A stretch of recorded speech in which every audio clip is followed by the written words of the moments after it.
Live from the Talking Joe studios, it's Talking Joe. Talking Joe weekly podcast. Talking Joe is there.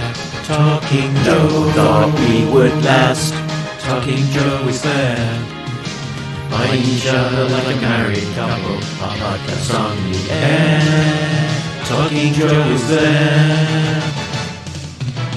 Talking Joe is the code name for a completely untrained special podcast force. Its purpose, to produce a regular comic review show while breaking and replacing a series of presenters from across the world. Talking Joe. Talking Joe is there. Talking Joe. We are on our soapbox. Nobody seems to care. Fighting for fandom wherever there's trouble. The podcast on the air. Talking Joe is there. Talking Joe. Talking Joe.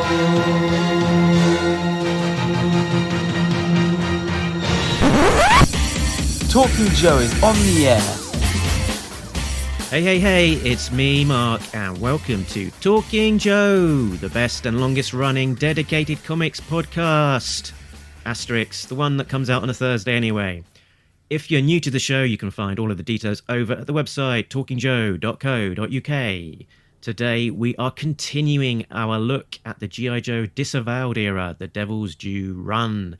And we are talking issues 20 and 21, a two-parter called Closure from 2003. So before that, let's waffle on with a bit of chat with my co-hosts. First up, it's A Real American Tim. It's Tim Finn. Hello, Mark, and hello, listeners. Hello, Tim. And rounding out our crew, it's G.I.J., it's Jay Cordray. Hello, G.I. Joe fans, and anybody else that's not a G.I. Joe fan. I don't know why you'd be here, but hello to you, too. A sense of familial loyalty, perhaps. I think so. Not my family, they don't care. But some of it, mine are certifiable, so they could be listening.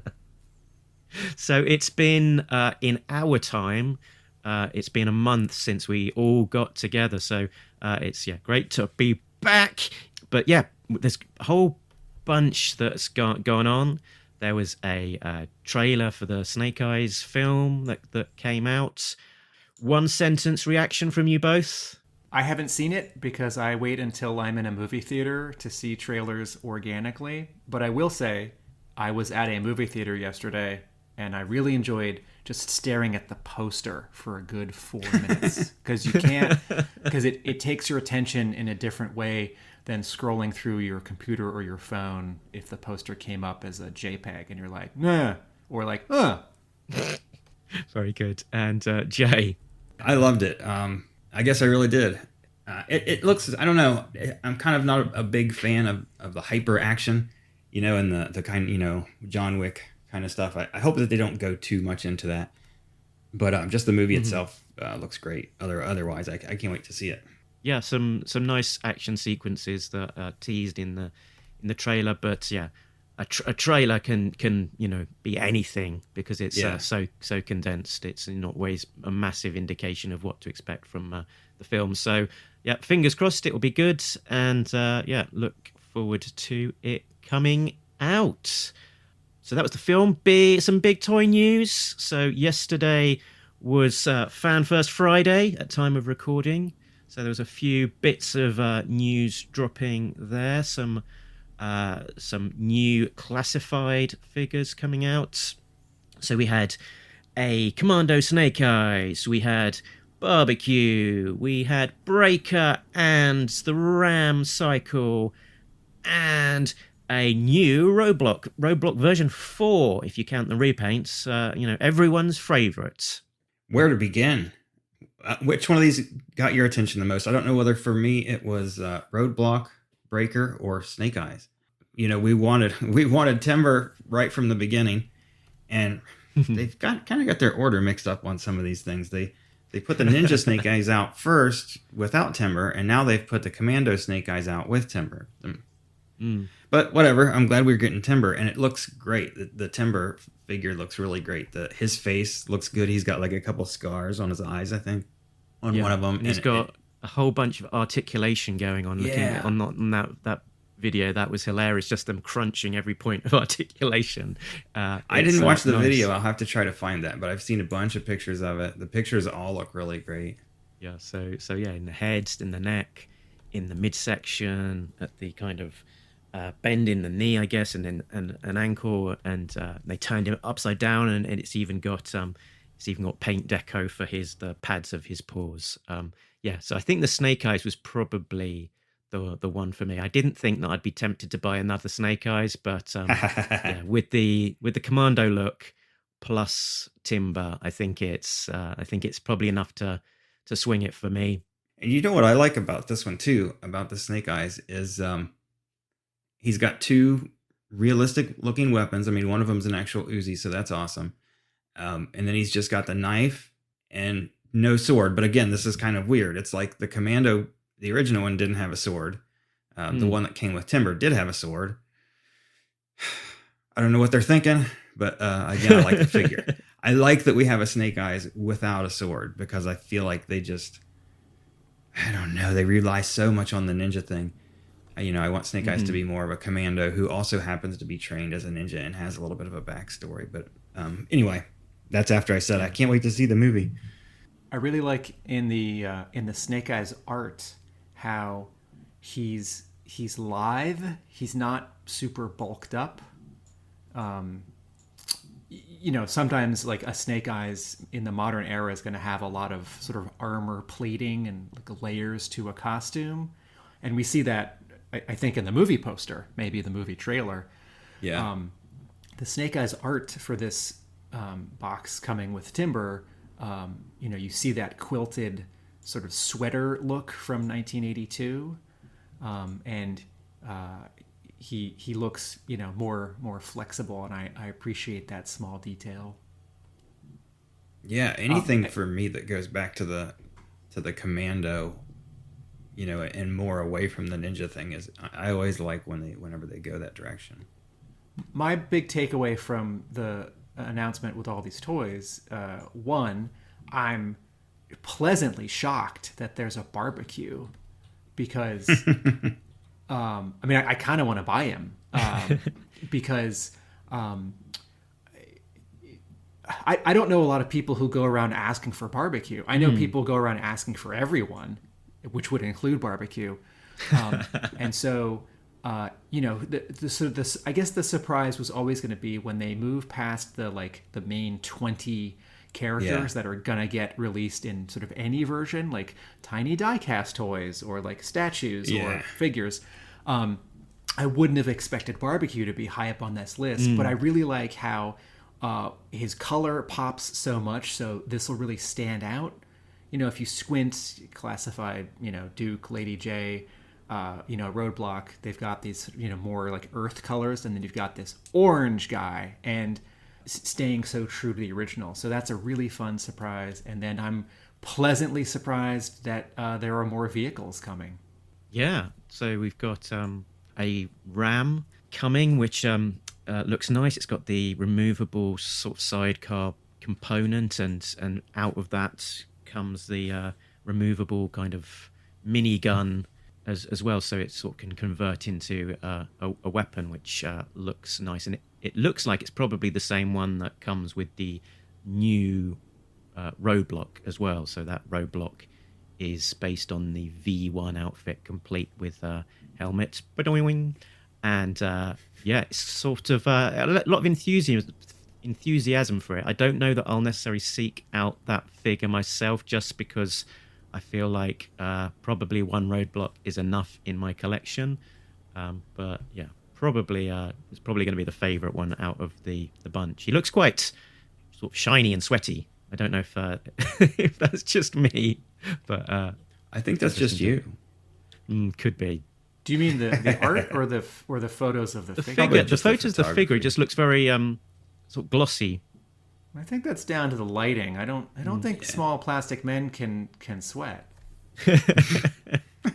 If there was one that could, it would be him. And or then we've would it got, be gung yeah. ho? Didn't we talk about that? I think all of these figures look really great. I'm surprised, like I said in the last episode, how faithful. The further along we get in the line, really how faithful they are to a lot of the figures. That barbecue looks almost exactly like the original barbecue, almost exactly. And the same with this new roadblock. I mean, his helmet's a little wonky, but everything else is just perfect. I mean, the first line, they had the gold trim and their outfits were a little different stuff, and people were like, I don't know. There was a lot of that Sigma 6 kind of aftertaste, I think, and we weren't sure about it. But now, I mean, we're getting 6-inch reproductions of the 3 3/4-inch figures, basically. Exactly.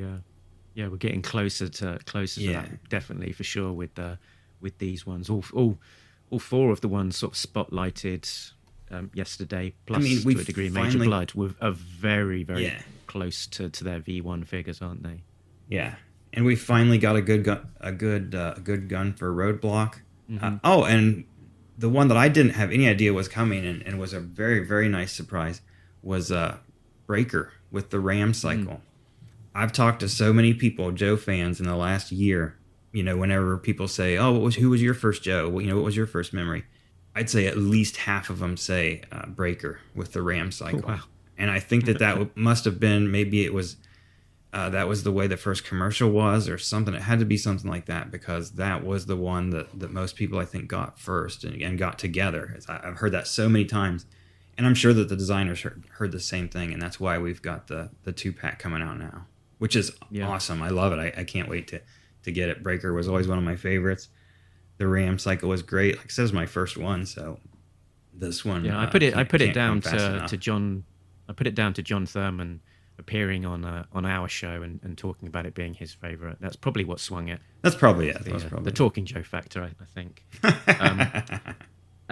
Actually, probably my favorite thing from the stream on Friday was the full reveal of the Major Blood art, and naming who the artist was, which is a UK artist called Carl Kopinski, and went down a rabbit hole of looking at his art. He's incredible.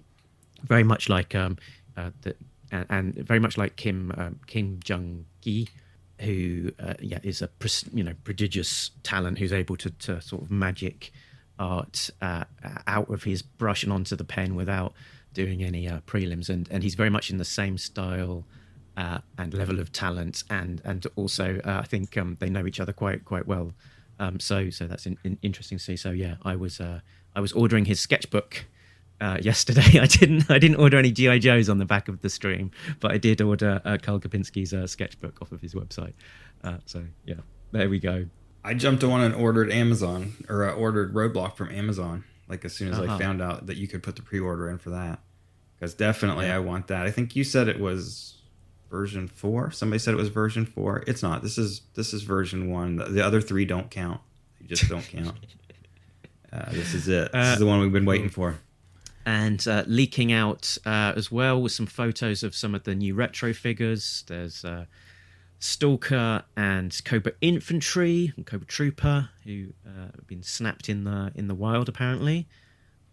So good to see more retro line 3 3/4 inch coming out, and also 3 3/4 inch, but completely out of left field, is the Super 7 stuff that was also announced not on Fan First Friday, but via the various social media leakages.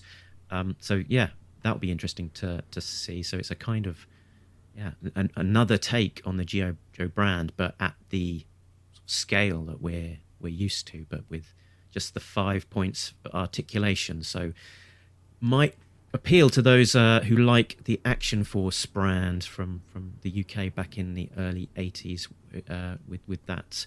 I think importantly, it might also appeal to people who are buying general retro action figures, like Beetlejuice or Back to the Future, or like Pulp Fiction.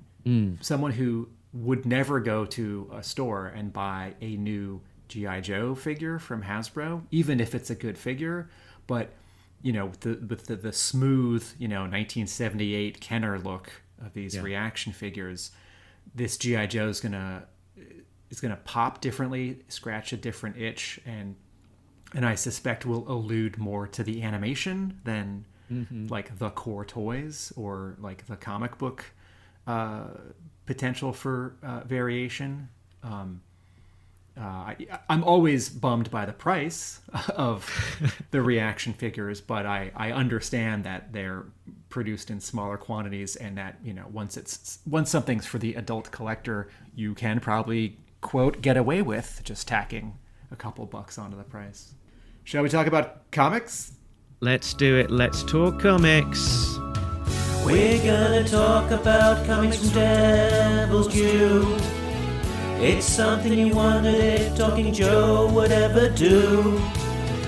I guess we'll explain it all to you. Gonna take some time to read the books we've never read.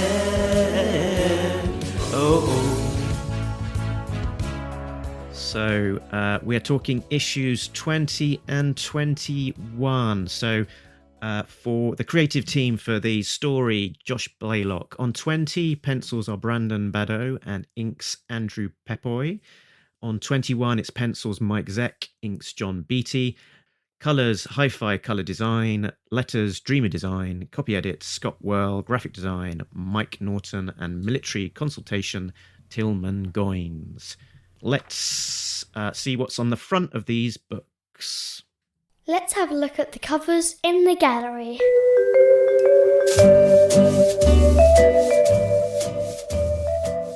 So Mike Zeck, pencils and inks, a connecting cover for 20, with Cobra Commander and Storm Shadow facing left on 20, and then Snake Eyes and Billy facing right on 21, and the background is a yellow-orange burst, and there's a whole bunch of debris getting pushed away to the left and right. There is also a variant cover for issue 21, which is very helpfully in the back of 20 as the next issue full-page blurb. Love that. That's J. Scott Campbell, and the colorist isn't specified, but I'm guessing it's Hi-Fi. Although usually they sign their... Anyway, and that's an exciting shot of Storm Shadow attacking Snake Eyes while Cobra Commander holds Billy hostage, and there's sort of a similar yellow bursty sunset behind them, palm trees and some buildings. It's really exciting to have Zeck back on covers. His sense of anatomy is excellent. His action choreography and staging of bodies in space, his sense of composition. These covers don't have quite the same sort of zip and dynamism of some of his most iconic covers from the 1980s. I think a lot of those or all of those were laid out by Larry Hama, so there was a different influence, and also by 2003 the sort of general rules for comic book covers had changed in the mainstream American comics. Marvel for several years was pushing a rule that covers needed to just be a big shot of one character, even if it was a team book. You'd see this carry over in Avengers and X-Men. And that made for images that did pop from far away, but didn't have any story and didn't ask a question necessarily. So you have this somewhat flat, right? There's no depth to this cover of two characters and then two other characters. It sort of promises action, right? It's like who are the most Cobra Commander, Snake Eyes, Storm Shadow, and then that guy with the eye patch. I do like my thought for the J. Scott Campbell cover is I like how much he packs into one image, but as with some of his other covers sort of from that era, I feel like there's a little bit too much of a compression of space that J. Scott Campbell, I feel like he's fitting here 5 characters just a little bit too close together for sort of how this scene would actually have to unfold. But to the extent that covers are exaggerations and compressions, and it's not a literal scene, and it's not like people standing in a room, but ink on paper or pencil on paper, that's also fine. Yeah, and I don't know if because most of the J. Scott Campbell images were sort of have been reused on various trade paperback covers. I'm not too sure if this one was. I mean, certainly outside of the context of issue 21, it doesn't make as much context as a general image because it is very story specific with, you know, Kamakura and Billy particularly in that image. If it had just been Storm Shadow and Snake Eyes and maybe Cobra Commander, you know, it is much more generic to G.I. Joe rather than story specific to this issue. So yeah, it was nice to see, and I was very gratified that they used the image in the back of the book, which means that you could have the image and the picture without having to track down the individual variant cover. There was actually another variant to issue 21, which was called the Renegar edition. I don't quite know what Renegar means, but there we go. That's what it was called, by Michael Turner. And I think that was recycled at some point by IDW as well.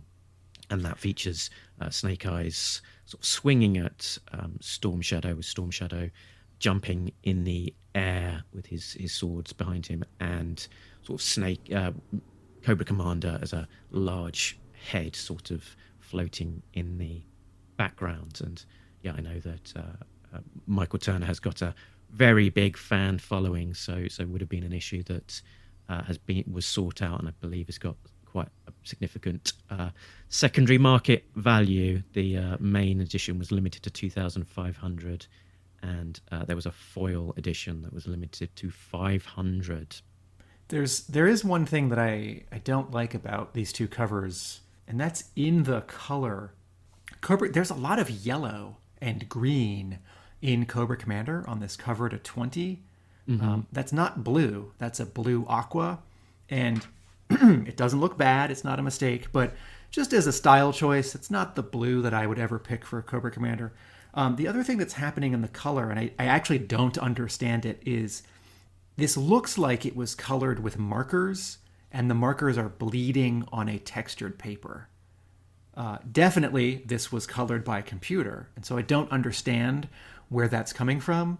Certainly, lots of comics of that era were colored with marker, and then the studio that was doing the digital files were using those marker or brush color guides to recreate that look in Photoshop. If you look at Storm Shadow's knee, where the red cobra is on his kneecap, there's some dark gray that's like fuzzing into the red. And then if you look under the red, where the two dark gray or black straps on his calf, there's some fuzzing, right? It's happening along the yellow detail of Cobra Commander's chest next to the buttons, right? It happens on Billy's forearm, where his like wrist dagger holder is, and it reads as either a mistake or a strange stylistic decision. And I know a lot of people don't like lean in and squint at their comics like I do,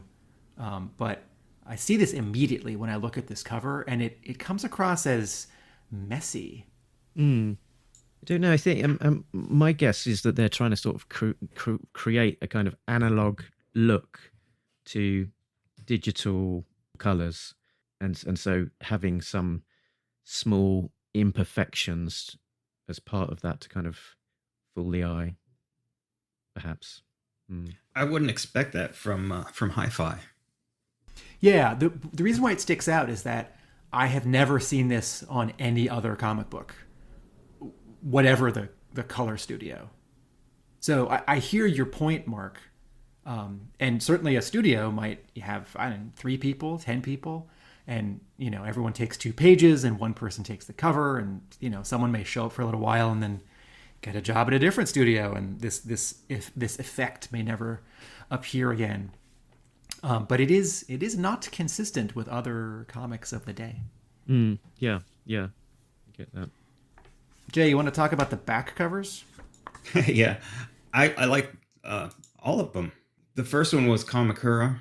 That one, I don't know. His face seems a little strange, but for the most part, I like it. I mean, I think Beck does a really good job, like we've said, with weaponry, stuff like that, mechanical things, gun handles, knife handles. That stuff all looks good. His clothes are a little tight, for what it would be, but colors, everything looks really good. I like that it's not just one color like some of them that we talked about recently. The Iron Grenadier one, the Billy one is all pretty much one color. I'm really torn on the Billy one. I mean, I Billy gets a lot of hate from the fan community, but I've always liked him as a character. I never had any problem with him.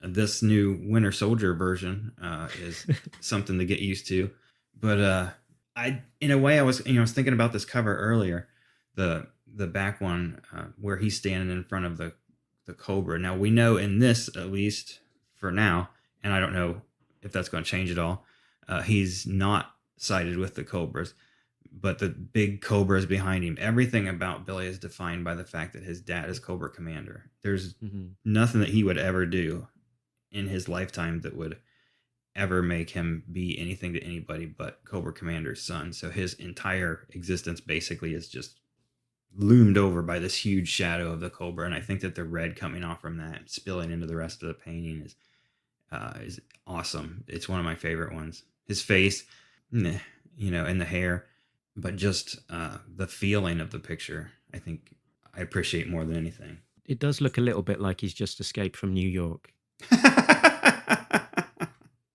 Yeah, that could be too.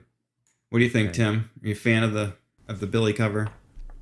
Yeah, it's striking. The clothing folds on his leg behind his downward arm look more like a symbol and less like clothing folds. But the composition is strong and the color treatment is really striking. Yeah, Beck's, I don't know, like I said, his some of his clothing and stuff is wrinkles and drapery we've seen in other covers, like the Flint one pops out to my head. Just his clothing folds are not his strong suit. But yeah, other than that, I do like both those covers. Like both the front covers really well. That Scott Campbell cover was nice. I wish that he would have done one for issue 20 too. And no idea what Renegar is either, Mark. Cool. But these issues aren't just covers. Things happen on the inside too. And Jay is going to tell us about them. In a candlelit temple somewhere in Los Angeles, the Cobra assassin Storm Shadow breaks free of Cobra Commander's mind control. Stealing a motorcycle from the Dreadnoks, he escapes. In the high Sierras, Kamakura learns the ways of the ninja from Snake Eyes. On his way to Snake Eyes' cabin, Billy, the son of Cobra Commander, receives a phone call from Storm Shadow. Storm Shadow tells Billy only the Arashikage mindset can help him free from the commander's control. Billy arrives at Snake Eyes' cabin and convinces Snake Eyes to go with him to save Storm Shadow. Scarlett tells him she's not going with them. As Snake Eyes leaves, she takes off her engagement ring and drops it to the floor. Cobra Commander catches up to Storm Shadow and places him in a portable version of the brainwave scanner. Snake Eyes, Billy, and Kamakura arrive and a standoff ensues. Cobra Commander tells his men to lower their weapons. "No one is going to shoot my son," he says, as he shoots Billy in the chest. Snake Eyes attacks Cobra Commander but is stopped by Storm Shadow, who is once again under the Commander's thrall. Commander escapes to a crowded street as Storm Shadow stays to fight Snake Eyes. Snake Eyes attempts to put the Arashikage mindset on Storm Shadow again but is stopped by the Dreadnoks. Cobra Commander tries to flee in the Thunder Machine but is pursued by Kamakura. Snake Eyes gets away just in time to see the Commander wreck the Thunder Machine. Snake Eyes attacks the Commander in the middle of the street, but is once again stopped by Storm Shadow. Snake Eyes and Storm Shadow fight to a standstill and walk away. As Storm Shadow and the Commander walk off in the distance, Billy spares a last look at his father before walking away with the two ninjas. Cobra Commander exits stage left, pursued by Kamakura. I like it. So I think the best way of approaching these two is probably to look at them as two issues, even though it's one single story. The feel of the two issues is fairly distinct. We've got very different art styles. We've got a very different approach to the story in terms of one is a traditional dialogue comic, and one of them is all silent, with the return of one of the G.I. Joe greats on art. So, if we start maybe with issue 20 being the first one there, some of the previous plot points are slightly resolved here. So we know that now that the Joes had received a warning from Storm Shadow about the attack on the pit, and that the reason for that was that he had briefly escaped from his programming. So that kind of resolved that Storm Shadow attacking the pit, and specifically Hawk, and how the Joes knew about that. So issue 20, how did you guys feel? Jay? I loved this issue. I was just blown away by Bado's artwork from the very first page. I mean, just the first panel, and man, I'm jealous of Josh Blaylock being the writer of this book and being able at this time, because I know they probably still used FedEx for a lot of this stuff, to open up that package and see what his story looked like. I mean, to me, this is just great. I make the book bi-monthly and let Bado do this every issue. The whole issue just was phenomenal looking. Loved it. I agree. I think it's the best art that we've seen from Bado, and it's a good looking issue. We've got inker Andrew Pepoy as the inker on this issue, and I wondered to what degree that makes the difference from moving it to good to great. I think he's employing slightly sort of bolder, darker, more muscular inking to the work, which really makes the images pop. Would you agree with that, Tim? Yeah, I did wonder, sort of splitting that in half. One, what is the effect of having a different inker who, I think compared to the other inkers on the book, had more experience? And two, I don't think this is the first issue, but this is one of the few issues where there is just one inker on the book. And I wonder to what extent subtly that adds some consistency. It feels like Bado had more time to work on this issue, and the results are gorgeous. I really like this issue. And I finally figured out sort of what in the back of my mind, what his art reminds me of.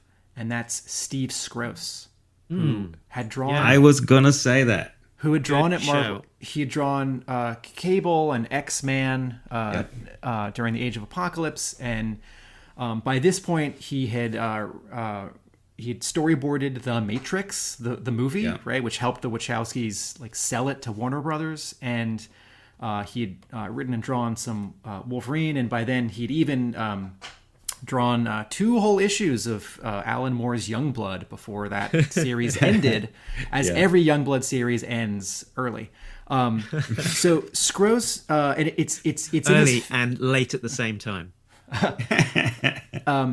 Bado's faces and eyes, and there's something about how he's penciling to be inked, sort of the shadows around like muscular big people, and his earliest issue, when I think I referred to Bart Sears, the sort of like hefty muscular quality of his faces and characters, I think that's what I was actually reacting to, what I think is this Steve Skroce influence.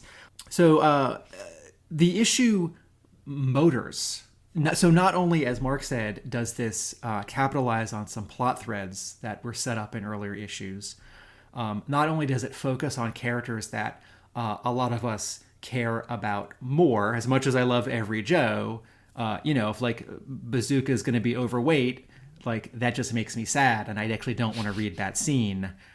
And this is capitalizing, this issue and this arc is capitalizing on the emotional heft that got built up over 12 years of the Marvel run because of Cobra Commander, Billy, Snake Eyes, Storm Shadow, and Scarlett, and even Timber to that to some extent. So there's also some really beautiful, if you like the aggressive 2003 style of coloring, there's some really beautiful coloring in this issue. The opening scene by candlelight with Storm Shadow, the scene in the High Sierras right after it, where the moon is like 30 times brighter than the real moon, and it's like 200 feet over them.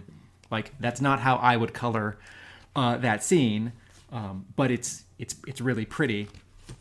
And there's even still some Dreadnoks, and there's even a reference to Dr. Mindbender and the Neo-Vipers. So Blaylock is, mostly capitalizing on stuff he set up, and that was set up in the Marvel run, and trying to do something about the Marvel run ending with Storm Shadow zapped by the brainwave scanner, right? One of the great unresolved plot threads of the Marvel run, which then did get picked up in the IDW run when that series continued. But Blaylock has a lot to work with for this issue, and works with a lot, and it moves fast, right?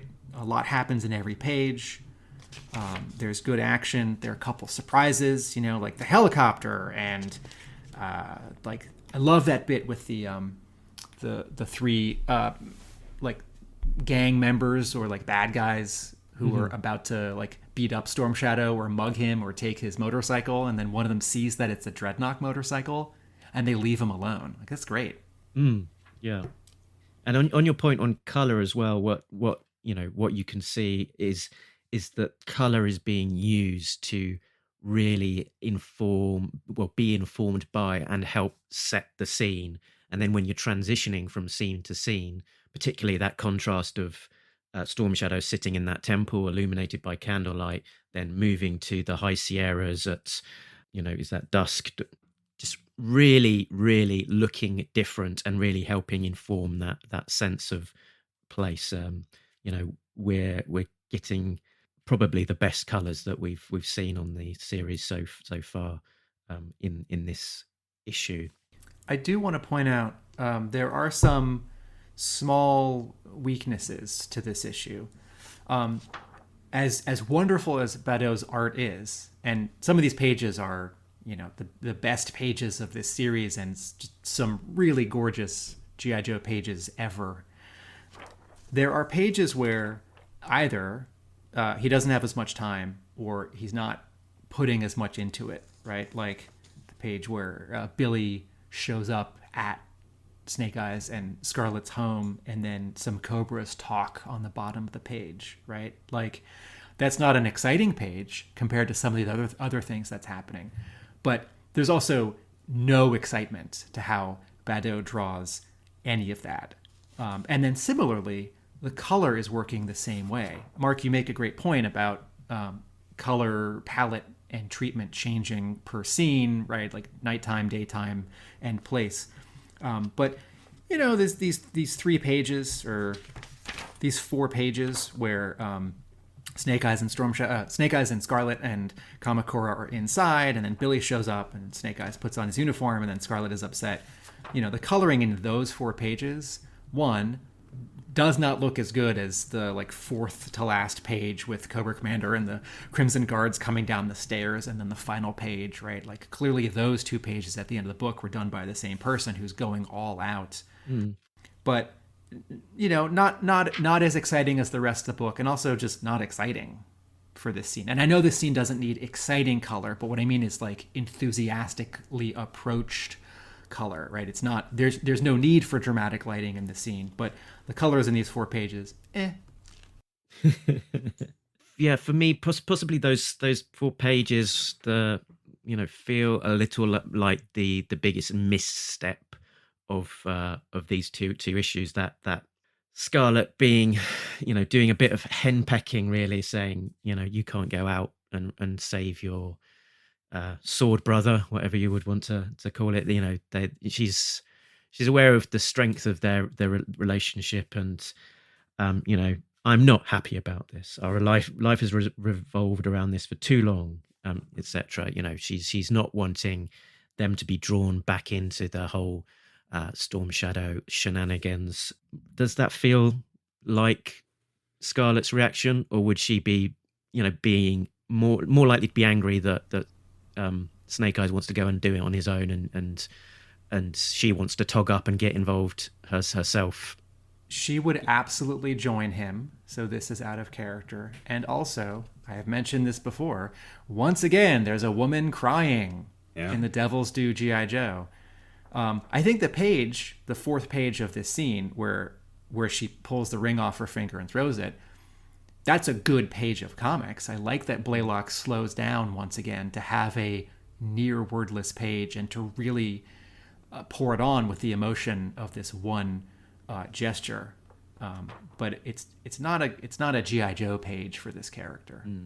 And your previous nitpick about the size of the ring back in issue 14 has rung through the ages into Beddoes' ear, and he's really wanted to emphasize this is a ring. Here it is, close up. Don't miss the ring. A couple of days ago, I was thinking about this podcast and how we were going to talk about this issue, and I thought, I think when Mark asked me what my thoughts are right off the bat, and I totally forgot about this, I was going to say, can we just all agree to not talk about Scarlett in this issue?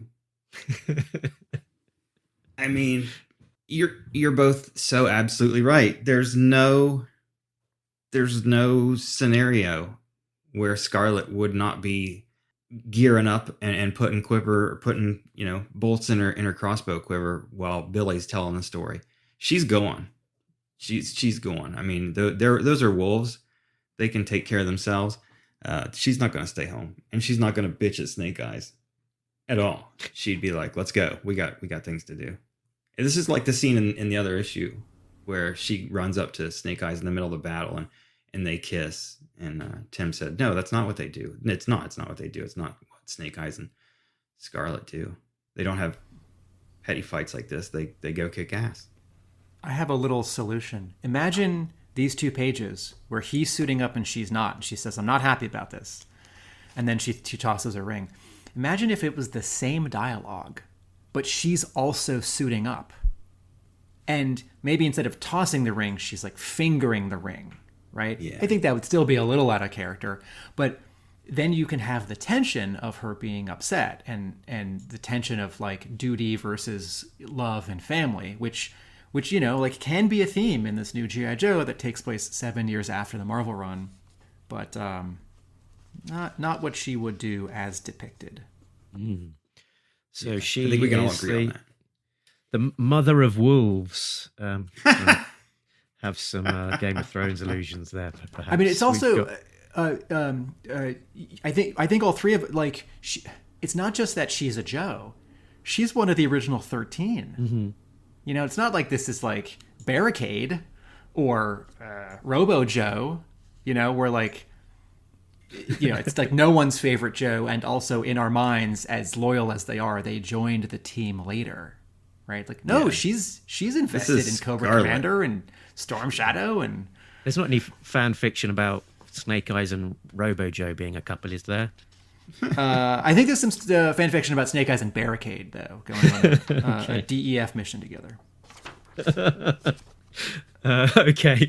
I was going to say the wolf there is Dojo with its wolf puppies. So moved on from Timber in this continuity. But isn't Dojo a Ninja Force, Joe? Yes, yeah. So is that an oversight, or is it named after like one of their human teammates, or did that human teammate die off panel and this is a memorial? I'm going to name my wolf after my Ninja Force friend.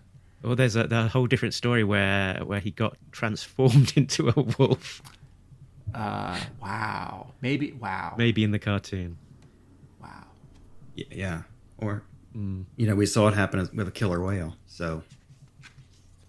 Oh, right. I always forget about that episode.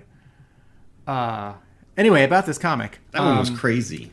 I'm gonna say something that I can imagine Jay thinking and saying in a good way.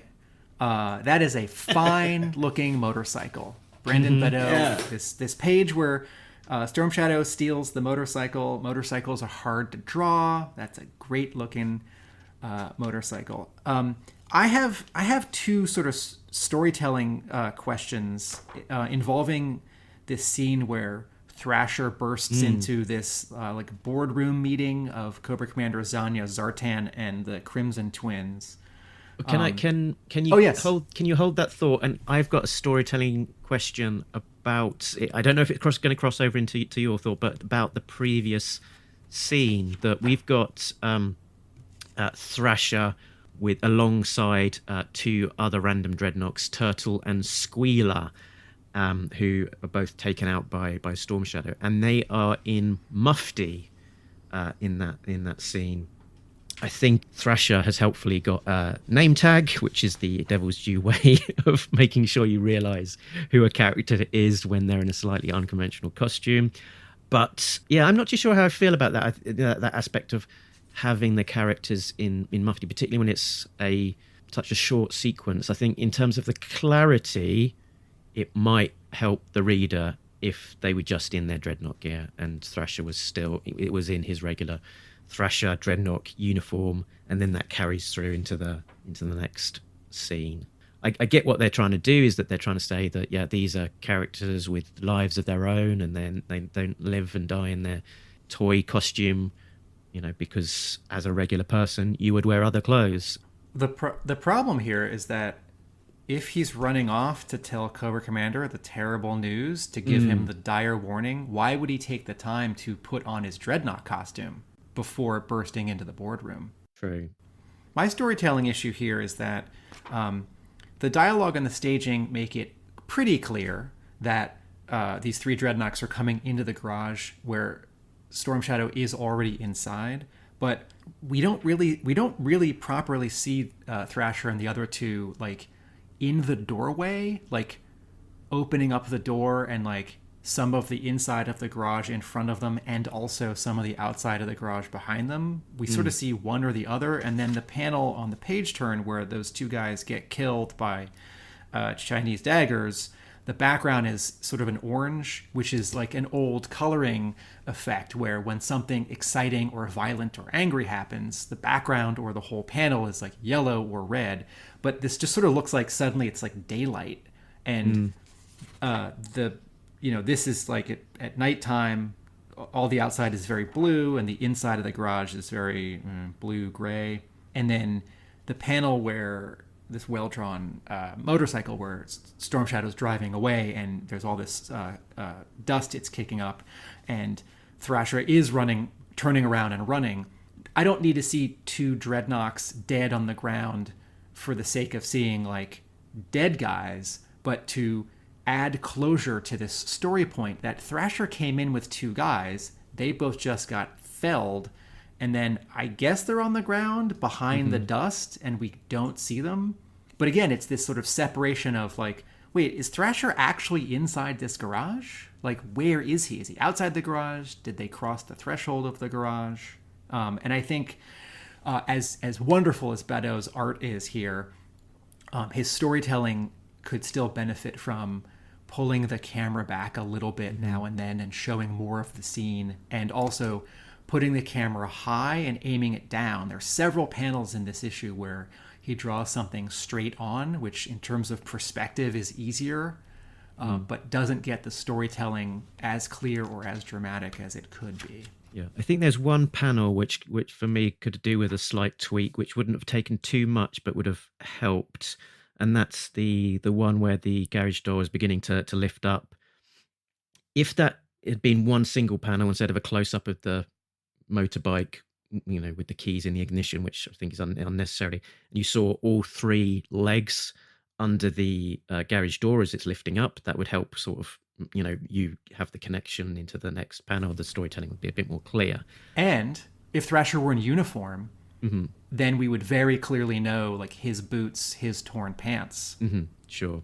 And that word balloon, I sort of did a bit of a double take at the time, sort of trying to figure out what that was, where it's saying, don't care none anyway, know what I mean. And that's, who's that pointing towards? Because it could quite easily be coming from Storm Shadow. I thought if that is more distinctly coming up to the edge of that, the kind of the lip of the garage door coming up, and then sort of squared off, and it's clear it's sort of actually it's leading the fine bit of the tail is actually underneath the door and sort of sitting behind, so it's leading your eye. Yeah, it's coming from behind the door. Makes sense. Yeah. Before I jump into this boardroom scene, Jay, do you have any storytelling clarity comments on the issue? Yeah, you're right.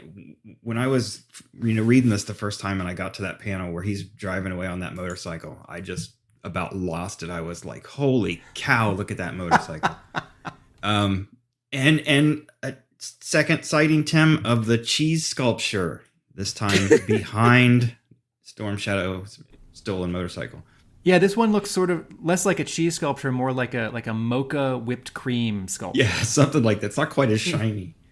But yeah, there's this issue is just great. There's I'm looking at the page, still with the motorcycle, him driving away, and yeah, having that top panel colored like that just doesn't work very well. I mean, everything about it looks like it's almost a completely different thing, because with the change in the background, it also changes the color of everybody's clothes. And that doesn't look like Thrasher. I mean, Thrasher, I don't know how you would describe him. I thought didn't he have a skunk stripe in his hair, which this is 7 years later. He might not have that now, but that guy looks like, I don't know, he's on a bowling team or something. If the whole panel was just uniformly yellow or orange or red with no gradients, yeah, we would have more of a reaction of like, oh, this is a comic book thing, not a light daytime light thing. Yeah, I had exactly the same thought. And Thrasher's hair as well, sort of. I think it's made obvious on the book who it is. He's got his name tag and he transitions into his uniform in just a couple of pages. But he could have still used the name tag. Yeah, when he's not got a name tag when he's in his regular outfit. But when he comes through the door, I was like, "Who's that?" I mean, that doesn't look like Thrasher's normal uniform either. Not that what the Dreadnoks wear is a uniform, but I think are you consulting battle files? Is this no? This canon? Is probably the new one. This is probably the new Thrasher uniform, and yeah, you got to do your research, Jay. But also, I just like the classic Thrasher. Is that so wrong? Yeah, I was going to say Sneak Peek 2 had green hair as well, so I thought that was another reason to make it a little bit clearer. I think there's no good reason that he can't just be in his Dreadnok uniform. But let's leave it at that. We've said it. I want to talk about this boardroom scene. Okay, yes, so this is kind of funny. All right, so I really something that Blaylock does, which I like. The 1, 2, 3, 4th panel of the scene, Thrasher delivers the bad news, right? Storm Shadow just killed two of our guys.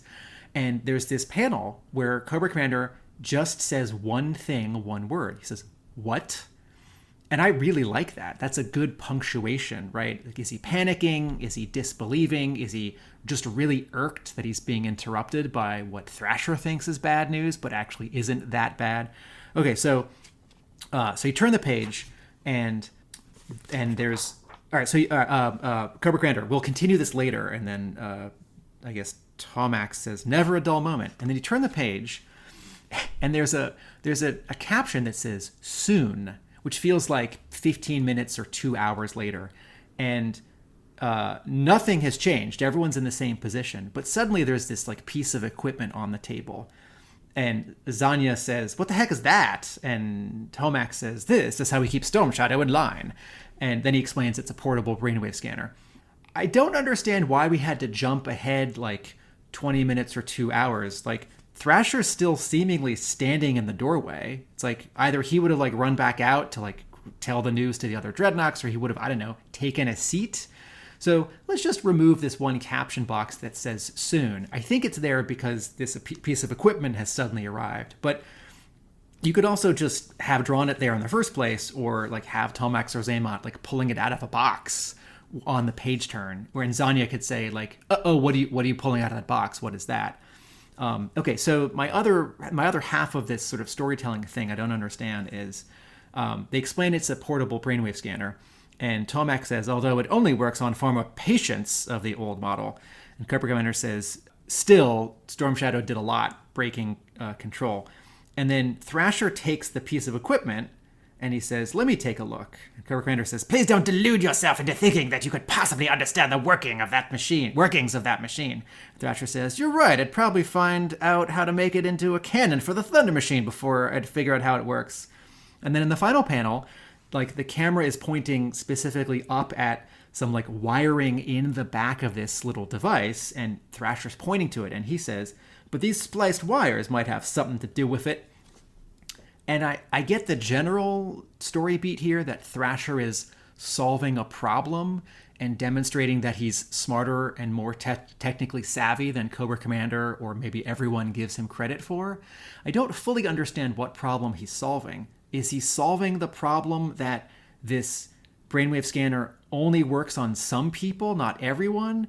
Or is he solving a problem that hasn't been explained, that like just two of the wires are like spliced? So like, I don't actually understand what the story beat is here. So they're saying that Storm Shadow's brain waving is wearing off and he's breaking free of it, and you know there's going to be a reason for that.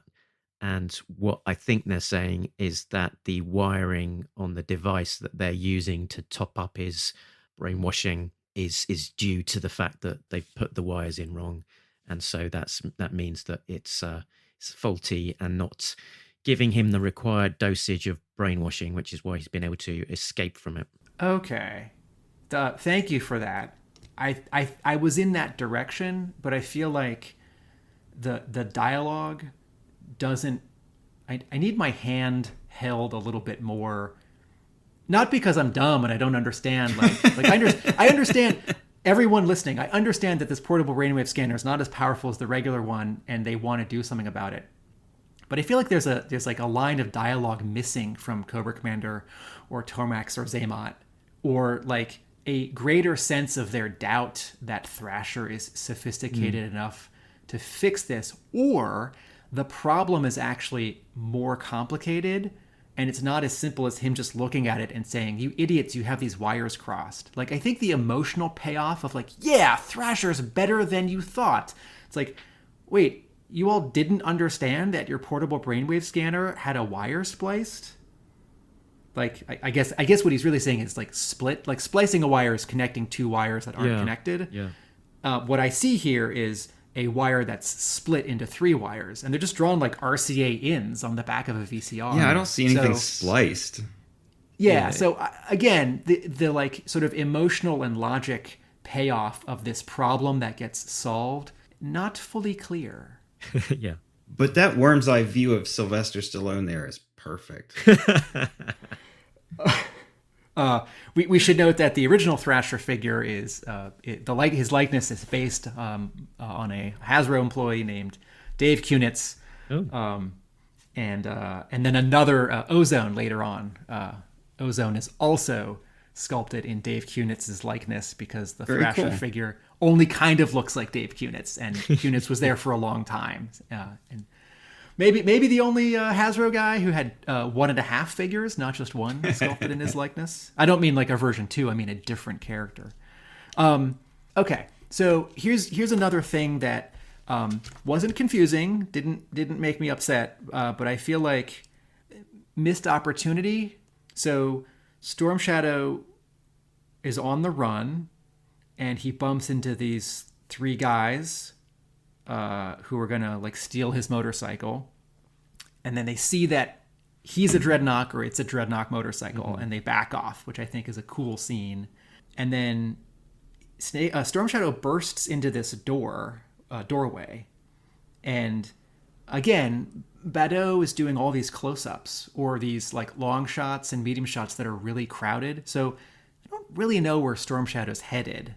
So there's this the page after the helicopter reveal, Storm Shadow is like kneeling or crouching and his hands on a doorknob, and he's going right, NNNGH, and he's trying to like either steady himself against a door or a building or like actually go into this room. And I can't tell what kind of building this is. Is this like a martial arts dojo? Is it like a storage locker? Is it a safe house? Is it like a regular apartment? Is it a little business? Is it the back door in an alley of a business?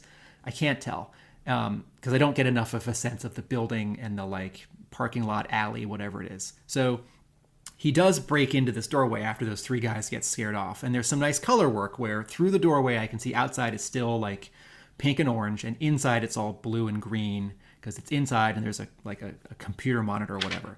And there's this guy at the computer with a mustache, and he's wearing a like Japanese martial arts uniform, right? Like the black shirt and pants that I've seen like martial arts guys wear in movies.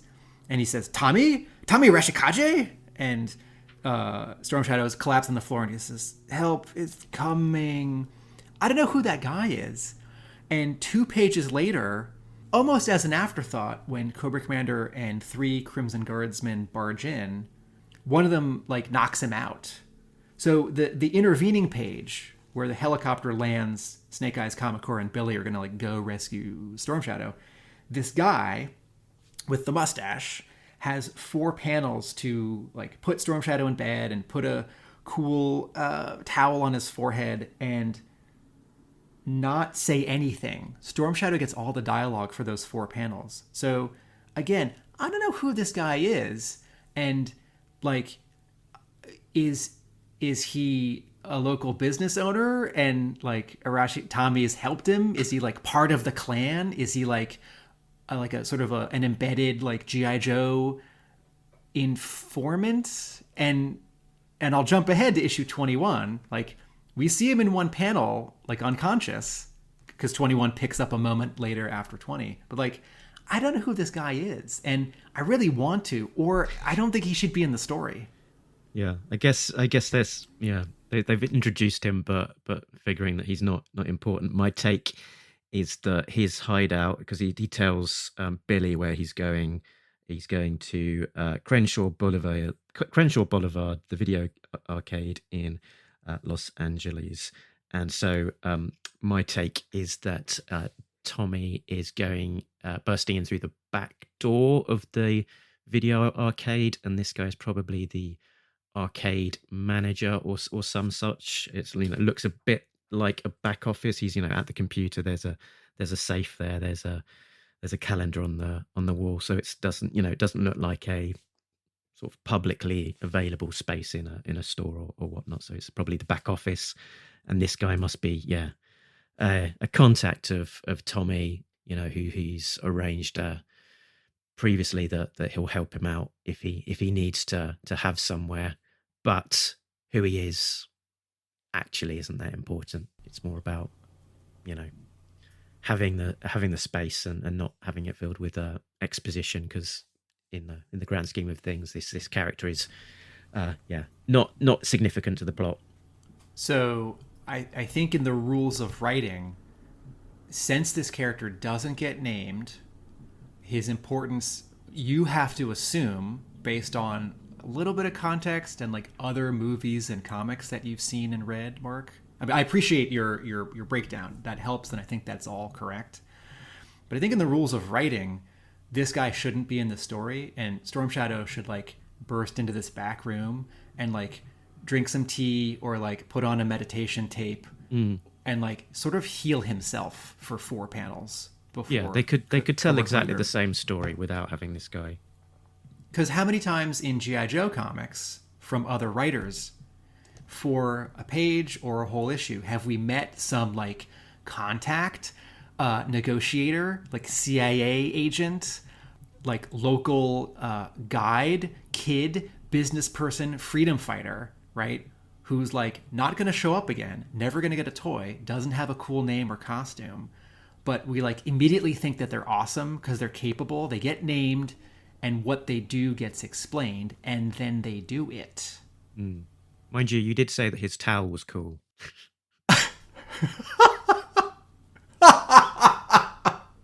Yeah. This guy's file card says wet toweler.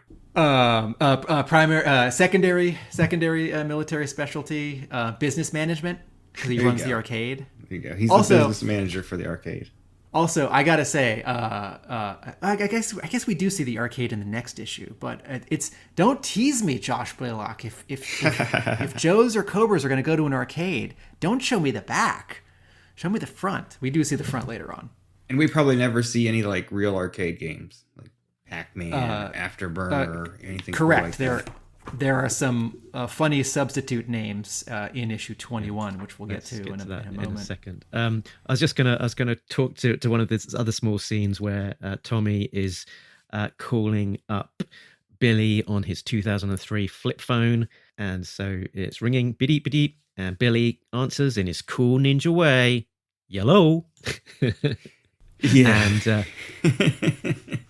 And then Storm Shadow is, "Billy, it's Tommy. I need your help." Storm Shadow, what's going on? So Tommy introduced himself as Tommy, and Billy is clearly, sees their relationship on a slightly different, more formal footing. Oh, Storm Shadow. I don't know. Yeah, it's kind of weird. But I love this. I love that Storm Shadow's in trouble. He's trying to break free, and he's having these little lapses of clarity. Mm-hmm. So he calls Billy and he says, "Billy, I need help. Come find me here." The part that kind of, ruins it for me a little bit is, like I said earlier, I could like tone the ninja stuff down a little bit. So the whole, I need someone to put me into the Arashikage mindset. I don't know. Ninja bolt, it's all the time. G.I. Joe and Ninja bolt. Not my favorite part of the story, but other than that, everything else is really cool. And I do like that. It appeared that Billy was already on his way to Snake Eyes' house. Yeah, probably he was going to help train Kamakura. He was pretty much at his doorstep already when he picked up the phone, by the looks of things. But I kind of thought when I was doing the summary, sorry Tim, that he gets the call from Storm Shadow, and maybe Billy can't do that, so he has to go to Snake Eyes because only Snake Eyes can do that. I don't know. Again, it's the whole mindset. Yeah, that's thing. a good point. Yeah. I think, Jay, following up on sort of a little too much ninja stuff in that bit of dialogue where Storm Shadow says, "I need you to put me in the mind thing."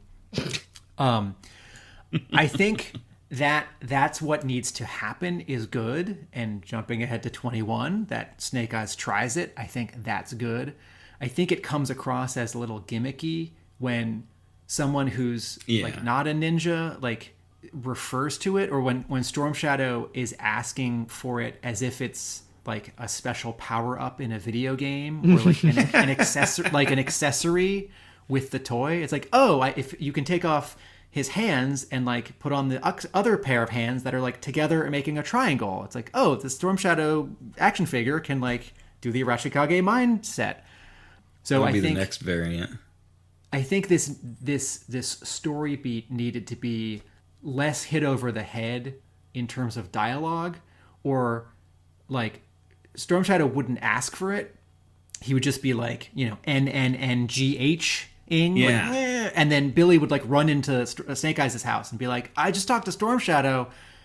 He's flipping out." And then Scarlett could say like, "Oh, Snake Eyes, do you need to?" And then Snake Eyes would nod, right? And then it just happens in the next issue. I think this needs to be a little bit more shown and a little less told, not because it's clearer, but because it's less gimmicky that way. Yeah. But other than that, again, loving it, loving the artwork. The panels with the Jeep especially, I think, are really nice. The panel there with Storm Shadow leaning on the phone. Body language is really good. You know what? I'm gonna change my mind. I think it actually does need to I think it does need to get said out loud, because people are reading this book who haven't read the Marvel book, or who hadn't read like the 2 issues in the Marvel run where the mindset does happen. And when it happens in the next issue, 21, it's wordless. So for introducing this concept to readers, I think it does need to get said aloud. But maybe it'd be stronger if like Scarlett said it rather than if Storm Shadow asks for it, or if Billy suggests it rather than Storm Shadow asks for it. In terms of the 7-year gap, I do like the first 2 pages of Storm Shadow meditating and breaking free. It's really powerful. He tears up. There are all these candles. There's this giant Buddha, right? The scene has a lot of heft, but I don't know that it entirely... I don't know about this payoff where, 7 years have passed. For some characters, it seems like kind of no time has passed at all. For other characters, it seems like a lot of time has passed. And then for other characters, time has passed, but we're sort of not going to worry about it. And I feel like this isn't fair. I feel like there needs to be an issue, a flashback, a miniseries where it's like, what was Storm Shadow doing for 7 years under the thrall of Cobra? And since those may not be fair to ask for, I think I need somewhere in the last 21 issues either more attempts of Storm Shadow trying to break free on his own, or like him on a mission for Cobra Commander, or some dialogue where he admits to, I don't know. Again, I like these first 2 pages, but I feel like Storm Shadow breaking free, as dramatic as it is in this showdown at the end of the issue, I feel like that sort of needed to be more addressed or like tied off in the intervening 7 years. That it's just too long and it's too much for us to not know like all the terrible things he's been doing under the thrall of Cobra Commander since then. And since we don't, when he tears up on a full page splash and announces to us that he's free, it's like, okay, I guess. It's like, oh right, well he's like shown up 3 times already, and he and Snake Eyes had that fight with the elevator and the space slash. Yeah, I'm thinking, you're making me think of the Winter Soldier now, and in the depiction of that in the films and in the recent TV show, sort of the toil that it took on Bucky in terms of all of those things that he did while he was sort of under the control of the brainwashing that he can kind of remember, and that it's taken a mental toll on him that as with Bucky working for Hydra or whoever, doing some terrible things during those years, that for Storm Shadow presumably there's much the same, that he's done some pretty bad things for Cobra, and that's going to come to the surface. And in terms of Devil's Due having an opportunity to tell that story, right? A couple years later, there is a monthly Storm Shadow comic, but by this point, issue 20 and 21, G.I. Joe Frontline has started publishing. The first 4 issues have now come out, and this is not the story that arc told. But that arc, written by Larry Hama, meant to bridge what happens after the Marvel run and before the Devil's Due run. And of course, you can't do 7 years in 4 issues, right? You couldn't even do 7 months in 4 issues. But there has been a publishing opportunity already to tell a story in the Devil's Due continuity of what happens after issue 155. And I haven't read Frontline, that first arc, in 2 years. I did reread it in 2019. Storm Shadow's not in it, as I recall. So maybe I just need issue 20 to be like double-sized, right? And we can get more amazing Brandon Badeau art, and we can intercut with some flashbacks of Storm Shadow doing terrible things. I'd be all right with that. Yeah. As great as this splash page of Storm Shadow saying is, I'm free, I do have an error detected on that particular page. Error detected. Error detected. No prize incoming. And that is that his fancy throwing knives are facing inwards to his legs, and later on they are facing outwards. So they're wrong way round, I think, on this panel. But I can see how that is easily done by the artist. Sorry, I honestly just thought they were sitting there. I didn't think they were on his legs. Yeah, later on when he's in the garage, you can see them sort of on his shins with the handle pointing away, and that's where he would have gone down to reach the knives and throw them at those two generic dead Dreadnoks. And then in the next panel onwards, when he's on his bike, the handles of those throwing knives are nowhere to be seen because they are lodged in Dreadnoks and they're no longer in his boots. He didn't get those back from the Dreadnoks.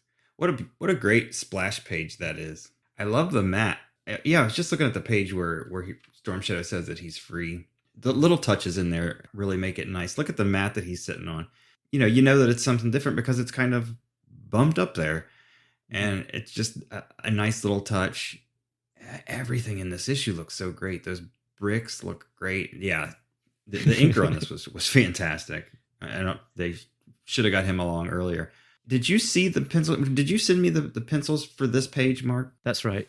It was it that page or it was page 1 or page 2 had the pencils and the ink side by side. It was this one, I think. Page 2. Yeah, it was. Man, Page 2. Very tight pencils. I mean, it looks almost exactly like this. My second error detected for this issue was on Tomax's scar. Mark does, of course, mean Zaymot. Duh. When he's in the boardroom. It's back on the left from our perspective looking at him and over his eye, which is closer to the more canon place of where it should be, but it's moved from where it has been for most of the previous issues where he's been appearing. So maybe he's had some surgery to realign his scar. Even in the previous Bado issues, I think he was drawing it on the right mostly, but I did notice it wasn't completely consistent. Maybe that's what Storm Shadow's been doing for 7 years, very lightly scarring Zaymot's face. Right, Cobra Commander's like, I need the Crimson Twins to keep doing what I say. So I have 2 I Spies. If it's time for that, I spy with my little eye. All right. So the page where we cut inside Snake Eyes and Scarlett's cabin after the practice fight, and Kamakura is wearing his costume, and Scarlett says, "You can take off your costume," and he says, "No, I'm keeping it on." There's a wordless panel of Scarlett with chopsticks pulling some noodles up, and Snake Eyes has his 2 hands together. Mm-hmm. And I should show this to my friend who knows American Sign Language, who knows ASL. I don't know if this is a specific word or idea, or if this is that general, when you cross your thumbs and you flap your fingers and make the bird flying away. I don't do that when I mime that. I don't do that as a funny kaka. I do that as a like there's an idea that you didn't catch, or is it? I sort of thought is this like empty nest? They're all growing up. Snake Eyes, Kamakura, your apprentice is leaving the nest. Anyway, so I don't quite know what that is, but I like it. Going back 2 pages, when Billy is in this Jeep driving in the High Sierras and his phone rings, there is a phone number. There's caller ID. There is a phone number, and it's not a 555. It's not a fake, movie phone number. That just looks like a real phone number. And I wonder several things. One, maybe one of you can check while I'm saying this sentence. 323, is that area code Los Angeles? Because on the next page, Storm Shadow is calling from a payphone at a gas station, and I think he's in LA by then. Yeah, he's in LA by then. Yeah, it is an LA code. Thank you. 2, is this a phone number that Blaylock or Bado lifted from something real? 3, is it a payphone in Los Angeles, a real payphone, perhaps at a Shell station, because it's basically a Shell station, gas station. Number 4, why haven't any of us called this number?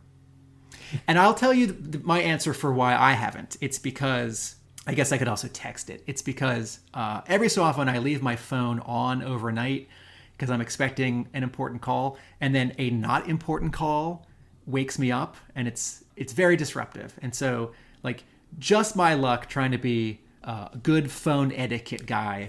If I called this number right now or yesterday, it'd be someone in an emergency situation who needs the line clear, and or a time zone thing, right? It's someone's cell phone, but it's actually 4 a.m. where they are, because it's not a landline in California. So I just want to put this out there to our listeners. If anyone texts or calls this number, let us know what you find out. Maybe it's a disconnected number. Maybe it's a. Mm-hmm. No, it's a good call though, isn't it? If it was a public phone booth outside a snail garage in LA, then they could have used a real life number. That's It's probably Josh Blaylock's ex-girlfriend's phone number. Maybe this is like 867-5309, which the utility company, I think, like permanently disconnected because of that song from the 80s. Maybe we're missing some research from 2003. Maybe this really was like a payphone in California. A bunch of Devil's Due fans tried it out, and then like, the phone utility in California, it's like, we just have to disconnect this phone permanently. Someone spiked it. Sure, we can think that happened. I had an I Spy for this issue, which was Cobra Commander and his big droopy eye holes. So in that boardroom scene, particularly, it's those appearance of those big eye slits on his hood, which sort of come all the way down to expose the kind of the extremities of either side of his nose. I believe they're called nostrils. So I don't know that. I think maybe some people don't like that look. I find it interesting, but the very last page, the very last page of the issue, where we've got we're looking up at Cobra Commander with his smoking gun. What a great shot, and what a cliffhanger for the next issue. I was going to say, actually, it's not really an I Spy, but I wanted to tip my hat to such a badass final page of G.I. Joe, where Billy's just gotten shot. You got to turn the page to find out who did it. It's Cobra Commander, right? Crimson Guards never looked cooler than this page. One of them is way up close, right? And the composition of this page is you even get some Storm Shadow and Agony in the background and some negative space between Cobra Commander and a CG. And then there's a Japanese lantern, one of those paper sphere lantern lights hanging from the ceiling, and some swords on the wall. And again, it's really aggressive, pretty coloring, really well drawn clothing folds and straps and belts in this page, right? Like 3 bad guys staring down at you with weapons, and excellent cliffhanger. What an absolute bastard Cobra Commander is too, to shoot his son. I mean, it's such a great moment. He's like, no one is going to shoot my son except me. Bang! And you're just like, holy crap, he just shot his son. Yeah, if you followed the Marvel book from, issue 10, which is Billy's first appearance, all the way through, and for years, this is a character that like I said, some people don't like him. I always liked the character. I always thought his story was neat if you looked at it, just the big picture kind of thing. Yeah. And then pop by his old man. It's just like, really shocker. Great moment. We can probably do favorite line of dialogue here as well, actually, because we probably have got a limited selection for issue 21. Pretty sparse. Quote of the week, quote of the week, quote of the week, quote of the week, quote of the week, quote of the week, quote of the week.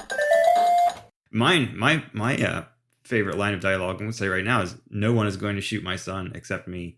That's just, how can you top that? It was so biting. It's like, wow, Billy just got punked by his old man.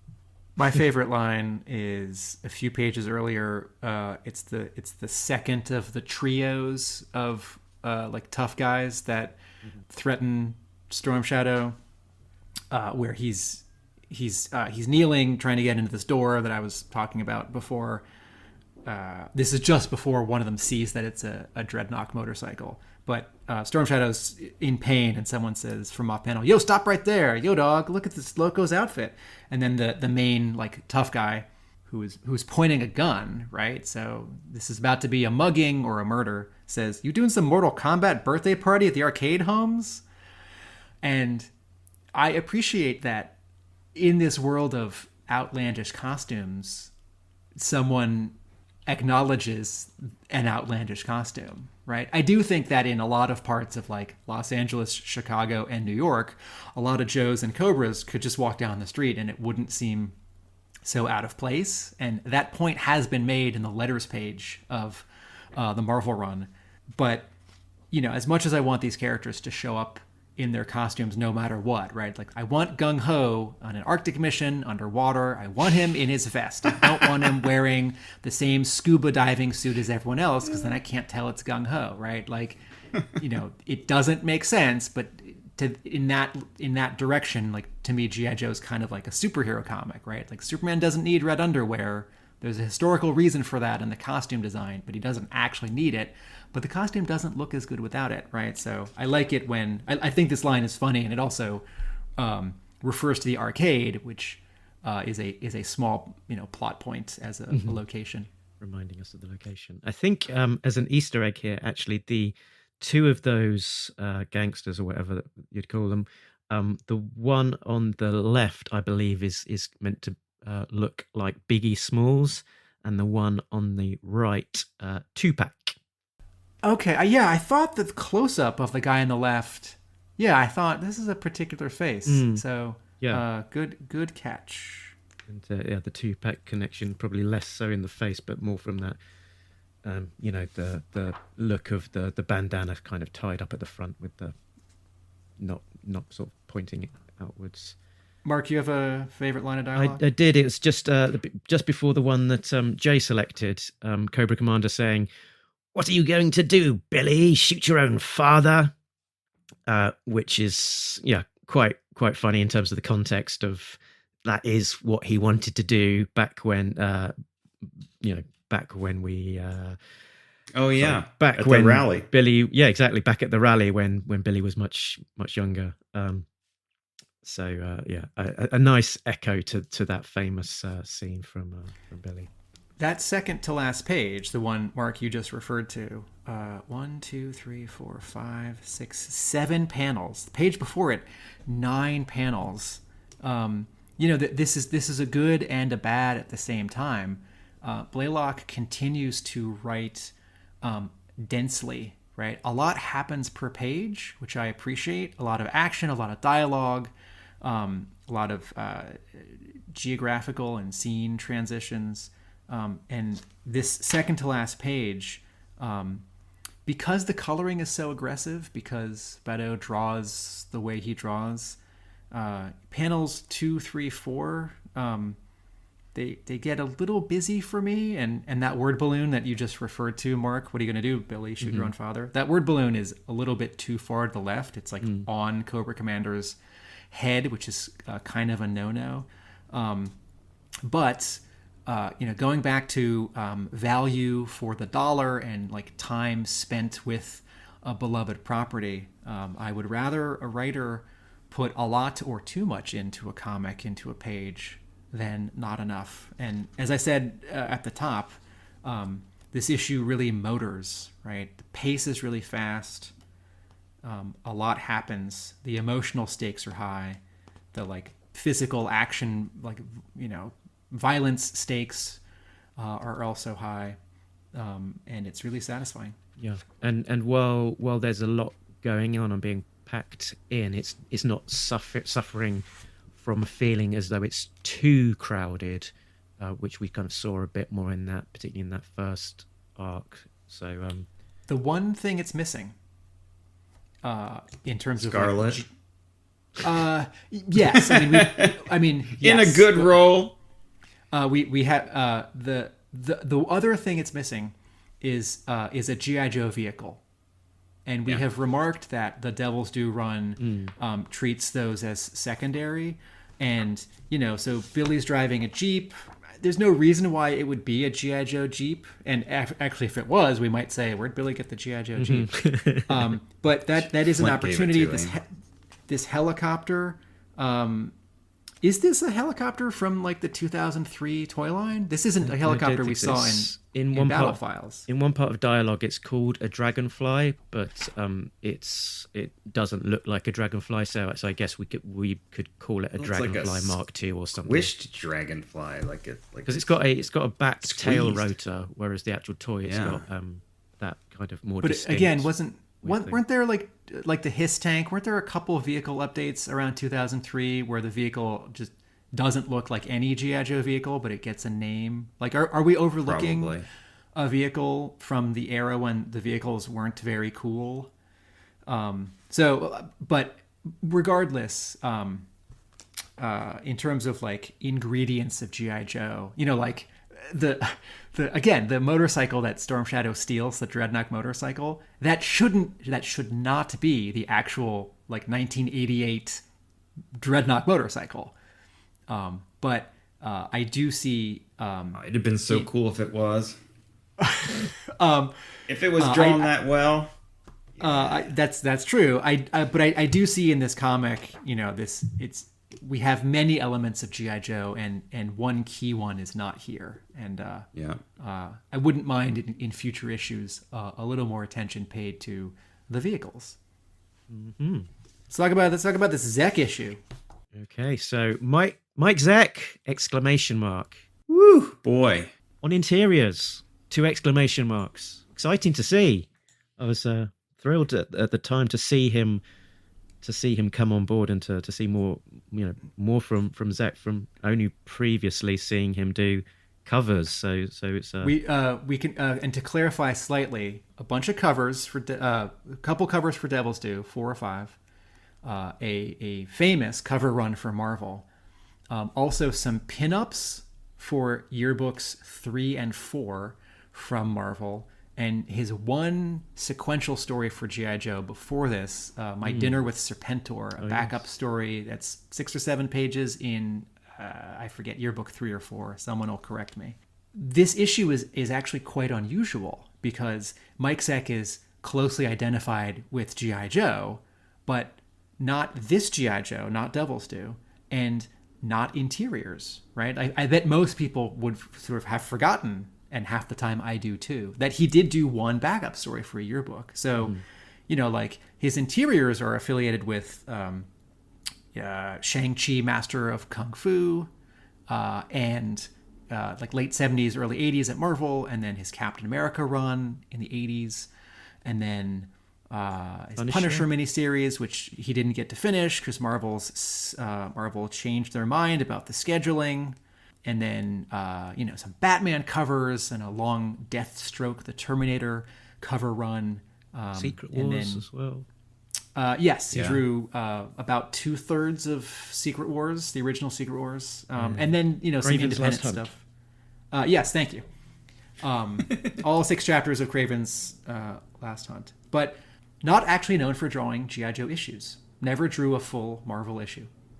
So this is a really, and yet the challenge of the silent issue, right? Zek is absolutely up to the task of drawing a silent issue, right? He is that good at choreography, storytelling, action,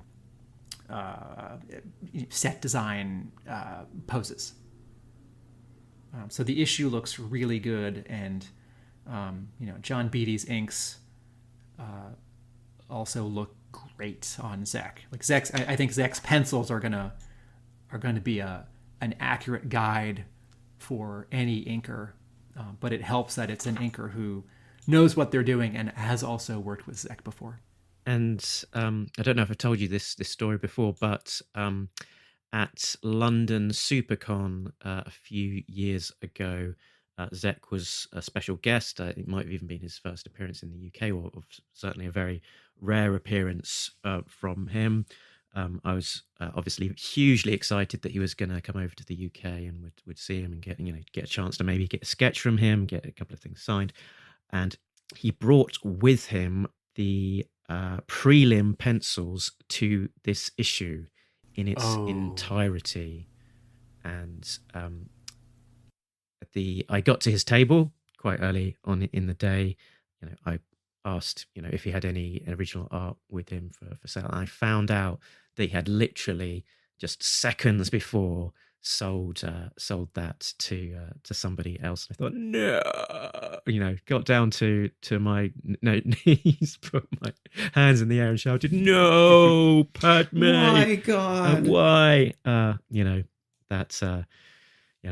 Missed out on that one. That's one of my one of the tales of what might have been in terms of my art collection. So that was a shame to have missed out on that one.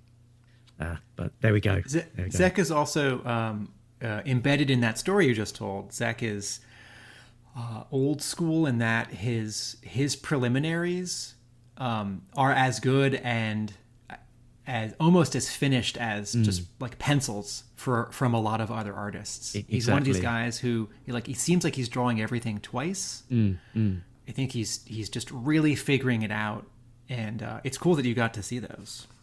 Yeah, that was the point that I was almost going to get to was the fact that you know, when we talk about preliminaries here, it's basically the same as the final art. It's just smaller, a little looser.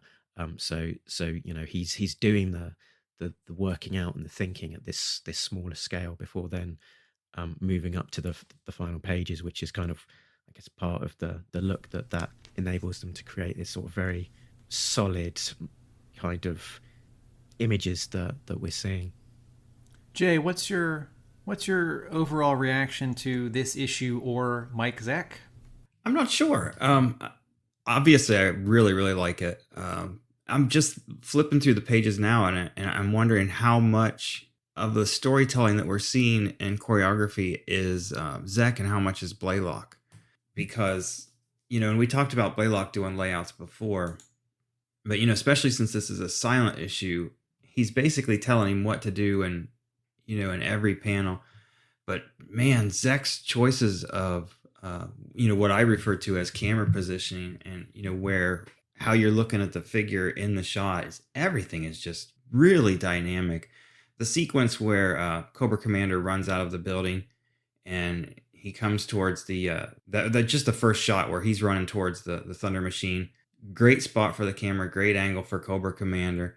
You get to see the one guy knocked up against the wall. I assume that was Thrasher that got his head bashed against the front plate. Cobra Commander throws him out of the Thunder Machine, you know, and then next panel, Kamakura comes to the door. Cobra Commander turns around, sees him, shoots him. I mean, the storytelling is just perfect. The next page, you know, Kamakura picks up a gun, shoots at him, chases after him, jumps, and then the next one is the one that I really like, where you have Kamakura on the front, and it's very much like a movie. We've talked about how this is kind of written and illustrated that way. You could see a lot of the movie-etic, I think Mark called it. You know, the top panel where they're coming toward the oncoming car. Second panel, there's the lady in the car with her kid. Kamakura flips out of the road. She's like, oh my gosh, what was that? Just the storytelling is really, really good. Figure work is impeccable.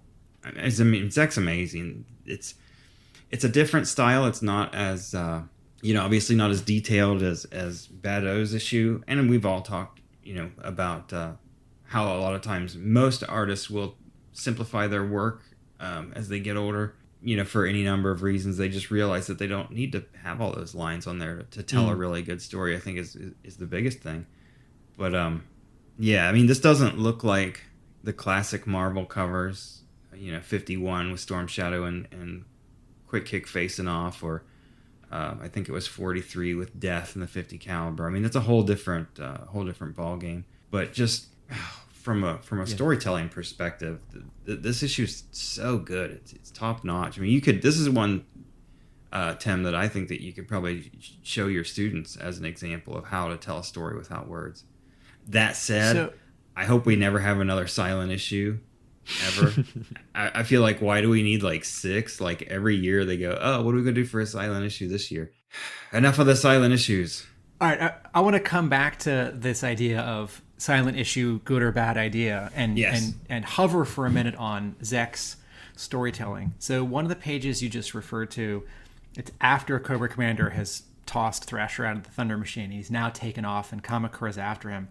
And something that Zeck does, which is really simple and straightforward, but urgently important in comics, is he establishes and reestablishes. So it's a 5-panel page. Thunder Machine's driving away. Kamakura picks up a gun from this Dreadnok, fires the gun. Thunder Machine's turning a corner, and Kamakura in panel 3 is running after it. We see a dumpster. In the next panel, Kamakura has leapt onto the dumpster, and we see past him the Thunder Machine. In the next panel, the final panel of the page, Kamakura has leapt off of the dumpster and is now grabbing onto the Thunder Machine, and Cobra Commander's turning and seeing it happen. So the dumpster as a prop, as a signpost, as a physical item in the scene, which we see again. So we can triangulate like where the person is around this building, on one side of the building, on another side of the building, in relation to the Thunder Machine. This is really important, and people who are just starting out in comics don't, or storyboarding and animation, like this has to be learned. So when I was reading this issue, that third panel, I see the dumpster, and in the back of my mind I said, we're going to see the dumpster again, like in a moment or in a page or in 3 pages, and we do. Another thing that Zek is doing all throughout this issue, which is, old school and masterful, is he is usually keeping his camera low and pointing it up slightly. And this is something that doesn't really happen in the previous issue. This comes from experience in drawing dozens and dozens of comics and getting better. This comes from great storytelling instincts, and this comes from being able to draw anything. And Zek is one of these artists: horses, swords, buildings, people fighting, cars, right? Zek can draw anything. So I want to go back to page 2. Snake Eyes jumps at us with his swords drawn. Bullets are flying past him. Then there's these 2 great panels that sort of match each other of him with his sword and dagger slashing the weapon of these 2 CGs, and then taking them out, and then kicking the gun out of Cobra Commander's hand while the CGs fall away. In 3 of these 4 panels, the camera is, if you imagine it on a tripod, right? The camera is not like at shoulder height as if a camera operator is shooting the scene. The camera's not looking straight. The camera is at like 4 feet or 3 feet, and it's angled slightly up. And this is something that we see in the G.I. Joe cartoon and in the X-Men cartoon and the Batman cartoon. When you want something to seem slightly more dramatic, put the camera a little bit low and aim it up. We like slightly see the bottom of the chin of Batman or Duke, right? Or Serpentor, right? This adds heft in animation and in comics. And a lot of comics artists haven't learned this lesson. And so a lot of times the camera is straight, which is fine and clear, but it lacks a little heft. But at the same time, you have to be extra confident in your ability to draw anatomy, to draw a figure, not straight on, but slightly in foreshortened perspective, where you're looking a little bit up at it. And Zek does that all over the place in this issue, to the point where he's not showing off, and he's not making anything more complex than he needs to be. It's just like icing on the cake, shot after shot, panel after panel. You get the feeling from looking at this that he probably read the outline or whatever he had and just went through from the beginning to the end and just thumbnailed it, and the thumbnails could almost probably be blown up and inked. I mean, you just feel like you said, mastery. It's just, this is so comfortable and easy for him to pull this off. That third panel where after Snake Eyes has cut the Crimson Guard's guns and then he stabs him in the third one, that's so awesome. The arch of his back, and I mean, it'd be hard to think of that. It just seems, like I said, it's something that comes natural. In the fourth panel, or where he kicks the gun from Cobra Commander. Yeah, that looks great. Not everyone can draw that pose from that angle. It's like you have. I wouldn't know what to do. Or would think to. The point you were just making is that we look at a lot of comics artists from the 80s and 90s and aughts and the teens and now the 20s, and there's often this thinking like the more detail the better. Yeah. And there are plenty of artists who can prove that wrong. And embedded, Jay, in what you were saying earlier, like there is less detail here in Zek's work than there had been 15 years earlier. And like this panel, where this third panel you just referred to, where Snake Eyes is thrusting forward and the 2 Crimson Guardsmen are coming forward, I think a lot of fans will look at this panel, look at this page, look at this issue, and say like, oh yeah, it's exciting. The art's old school. And they don't mean it as an insult, but what they're really saying is, I wish there were more detail. Yeah. And like, I don't need any more detail on the Crimson Guardsmen's like helmet insignia or their shoulder brocade, right? Like more detail could be exciting, but like Zek's focus here is on composition, pose, action, choreography, and storytelling. And storytelling is this uber word that means story and art together. And it can be hard to separate them. Something overall, right, that I wasn't getting in the previous issue, where the camera is often straight and often close, and often the compositions are crowded. And to be fair, it's not a perfect comparison, because the previous issue, a lot more happens, more characters, more scene transitions, more locations, more like props. This issue does breathe a little bit more, right? Because it's really just focused on like escape, cool fight between 2 or 4 guys. But what this issue does much more clearly than the previous issue is, where is everyone in a scene, and from the beginning to the end of the scene, right? Like, I wasn't sure in the previous issue where Storm Shadow was. Was he in an alley? Is this the back door? He breaks into this office. There's this guy. I don't know who it is. Mark's like, no, that's the back office. And here, it's like, we're in this basement. We go up the stairs. We're in a crowded arcade. We go out of the arcade. There's a car there. There's a fight in the arcade. Kids are watching, right? It's the same kids from one page to the next page, right? And then the thing I already said about the dumpster and Kamakura chasing the Thunder Machine around the corner. Like, you can feel disappointed or thrown off by this issue because there are no words, and so it seems to have less story heft. It takes less time to read, or because it's, quote, just a chase and a fight. There aren't like revelations the way that there were in the previous issue. You know, there's no like scene with Storm Shadow breaking the spell, or Scarlett like tossing the ring, or Cobra Commander like firing on Billy. Like, this issue is actually much more straightforward. But I would use a different word than straightforward. I would say pure. This issue is just like gorgeous action choreography. And I think, well, Zek's kind of, masterful. I think, Jay said that, it's easy for him, or something along those lines. I think the clarification for that would probably be that he's that good that he makes it look easy.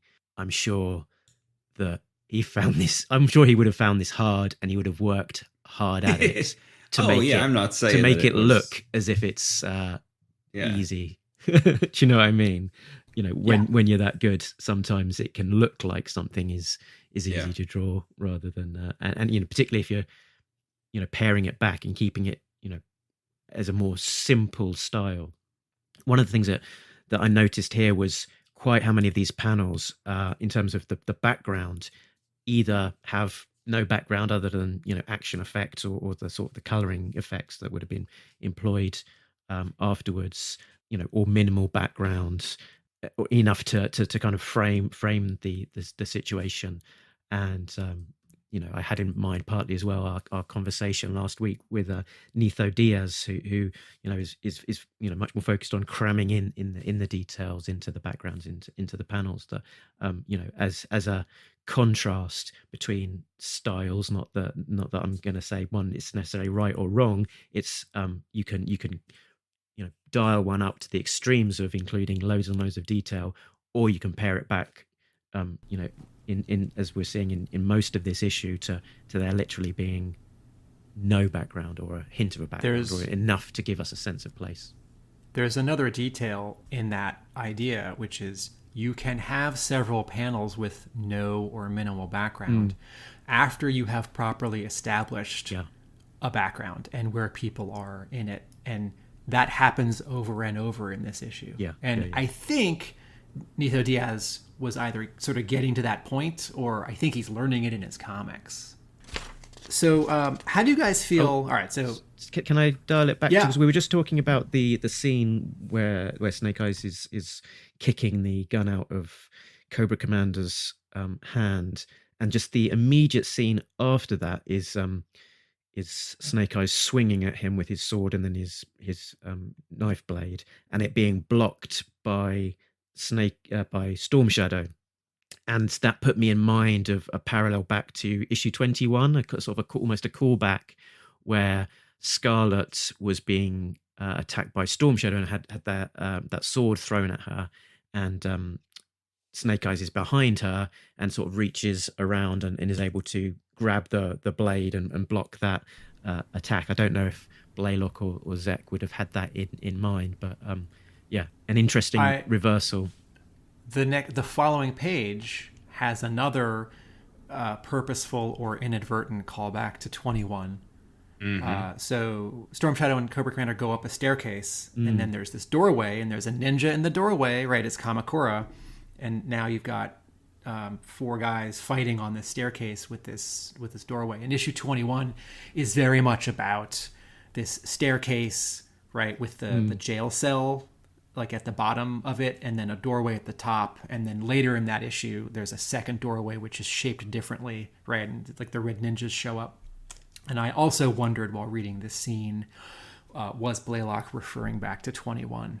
I don't know how specifically he had issue 21 like in front of him when he thought about this issue or wrote it, but I can't imagine anyone doing the first silent issue of G.I. Joe in several years that's about ninjas and Cobra Commander. And is numbered 21. Also yeah, number 21. without referring to some extent back to the original. So I wanted to ask you guys, so we've talked about the art and the storytelling. How do you feel about the story? Just going to ask you about that. Did Storm Shadow, then did he get did his programming kick back in? Is that what you were going to ask? Because I wasn't 100% sure whether, like, Snake Eyes was trying to do the Arashikage mindset on him, and he gets interrupted by the Dreadnoks, and then he's getting ready to do it the second time, and he sees Cobra Commander and Kamakura outside, and I think he stops himself in the middle of doing it. And is that why did Storm Shadow's mind control kick back in, or is this Storm Shadow just making a heel turn because, I don't know, he's still got some misplaced loyalty to Cobra Commander? Because he's a dick. Yeah. No, it's a good. What do you think? It's a good question. It's a good question, Jay. So, I think what's happened at the very beginning of the issue. In previous issues, Storm Shadow was breaking free. He was struggling with it. He was and collapsing, like, etc. I'm free. Yeah. So he was in part free, but he was still struggling and in some mental and physical anguish as a result. We're opening up the issue. He's got the headband on and he's being reprogrammed, and that, I guess, really kicks in with him, blocking that strike from Snake Eyes in front of Cobra Commander. So he's, that brainwashing has kicked in, and he is, he is protecting Cobra Commander and fighting Snake Eyes. There's that beat where Storm Shadow is then knocked over, and Snake Eyes is able to resume his Arashikage mindset, with his finger triangles that he's forming, and he's able to begin breaking that brainwashing again, but is interrupted by a bonk on the head from the Dreadnoks, which means that he's not quite completed it. But Storm Shadow is coming up from the ground. He's able to punch out one of the Dreadnoks and protect Snake Eyes. He's holding his head. He's still obviously not fully there. He's struggling. And then as Snake Eyes is attacking Storm Shadow, he comes in and rescues him. And the thought, the dynamic between them isn't as before. They're not jumping in the air and swords exploding, which kind of leaves you into some doubt quite what is happening with Storm Shadow at the very end. And it was a point that confused me as to, has he broken free? And if so, why is he protecting Storm Shadow? It doesn't completely make clear sense to me. I don't know if either of you two felt any differently about that very last scene as to why. Well, I was trying to figure that out in the plot breakdown, how to word that. I was like, well, they just kind of stopped fighting, and I'm not sure if it's like, I almost wanted to use the phrase like mutual respect. I'm like, but that's not, that doesn't seem to be enough, for what these two have. It's deeper than that. But yeah, it's like, is Storm Shadow just blocking that shot at the very top of the page? because it looks almost like that's all he's doing. Like he's just blocking it. Like I feel like he's saying, Snake Eyes, don't kill him. Not necessarily saying don't kill Cobra Commander, just don't kill. You know? And Snake Eyes is like, fine. I am in agreement with the two of you that I don't know how to read this final scene and Storm Shadow's status. To that extent, I find the end of this issue unsatisfying. And then I ask myself, is this my own deficiency? Am I not smart enough to like suss out? It's like, no. Like I've read G.I. Joe comics. I understand how characters in fiction work. Like I should be able to infer there's something that Blaylock and Zek are doing here that I'm not picking up on. And I think it's possible that this is left for a later issue, that it's not quite a cliffhanger, but it's left unresolved, so that we'll have to come back to it. I think it's possible that this is not at all in the story. Like we don't see this, but I sort of wondered if like the moment is like, oh, we're like starting a fire and a fight just on a busy street, and maybe we need to back off. I don't know why Cobra Commander would. I mean, again, like there's no page where like Storm Shadow and Snake Eyes will stop and look at like terrorized pedestrians on the sidewalk. In fact, the pedestrians drop out of the scene once we're sort of more clear of the arcade, right? We the final 1, 2, 3, 3.5 pages, right? We just drop out the bystanders. So I don't know. I guess by default I just sort of fall on the side of like Storm Shadow is still somewhat under the thrall of Cobra, and I think so. And Snake Eyes and Cobra Commander, Snake Eyes and Storm Shadow fight to a standstill, and so this is going to have to be resolved later. But I'm not convinced from a writing perspective that another 5 or 20 pages couldn't resolve this. It's like, no, I think you do continue the fight. I don't like the begrudging respect thing that also sort of occurs to me, because like the fight is diffused and there's this 4 panels where Snake Eyes and Storm Shadow just look at each other, right? And that has to mean something. And I think about I can't recall when it's happened in the comic, but it's happened in an episode of the cartoon. It happens in the Games Master, where at the end Joe and Cobra have to team up to stop someone else, and at the end they have, and now it's time for them to go their separate ways. And it's like, well, we're gonna go our separate ways. Oh, it also happens in The Greatest Evil, a later Deke episode, right, where Joe and Cobra team up to stop a bad guy together, and then they have to go. That's like, you've earned my begrudging respect, and there will be no fighting today, and they go their separate ways. And that's sort of what I'm seeing here. I think in terms of story separate from art and storytelling, this issue is a letdown for 2 reasons. One, it can't compete with how much story is in issue 20. And it's possible that Blaylock overcompensated 20, knowing that 21 would need a lot more breathing room. 2, and this is the biggie, this 21, it doesn't compare well to the original 21. This is a good issue. The art is great. The original 21 is like important. Like it was exciting and revelatory then. Like, what are these tattoos, right? Like who's the, like, that's the first appearance of Storm Shadow, which I think people sometimes forget. Like, oh, the silent issue. Like, no, who's this badass ninja? And like, wait, they have a connection.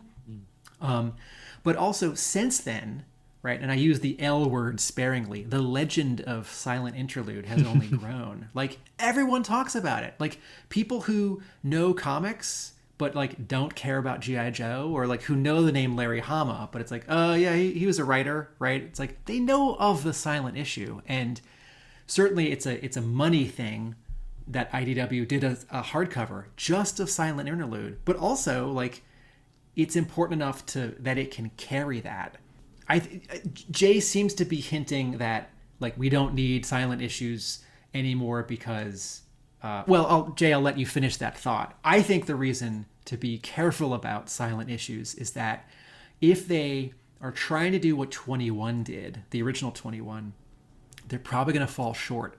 And so they need to do something different, which is why I like issue 85 SFX, right? It does something different, and the stakes are different, like a completely different setting, and it does have some wording in it, not dialogue. I haven't reread the Silent Story in Yearbook 3, but I remember loving it. So, and then we can look ahead to like future Silent issues if we wanted to do that kind of comparison, because there have been a couple since then. So Jay, what's your hesitation with like no more Silent issues? I just feel like they're overdone at this point. And I think you mean like it's a gimmick? Yeah, and during the Robert Atkins interview that Mark did a couple months ago, or not sure when it was 3 or 4 months ago probably.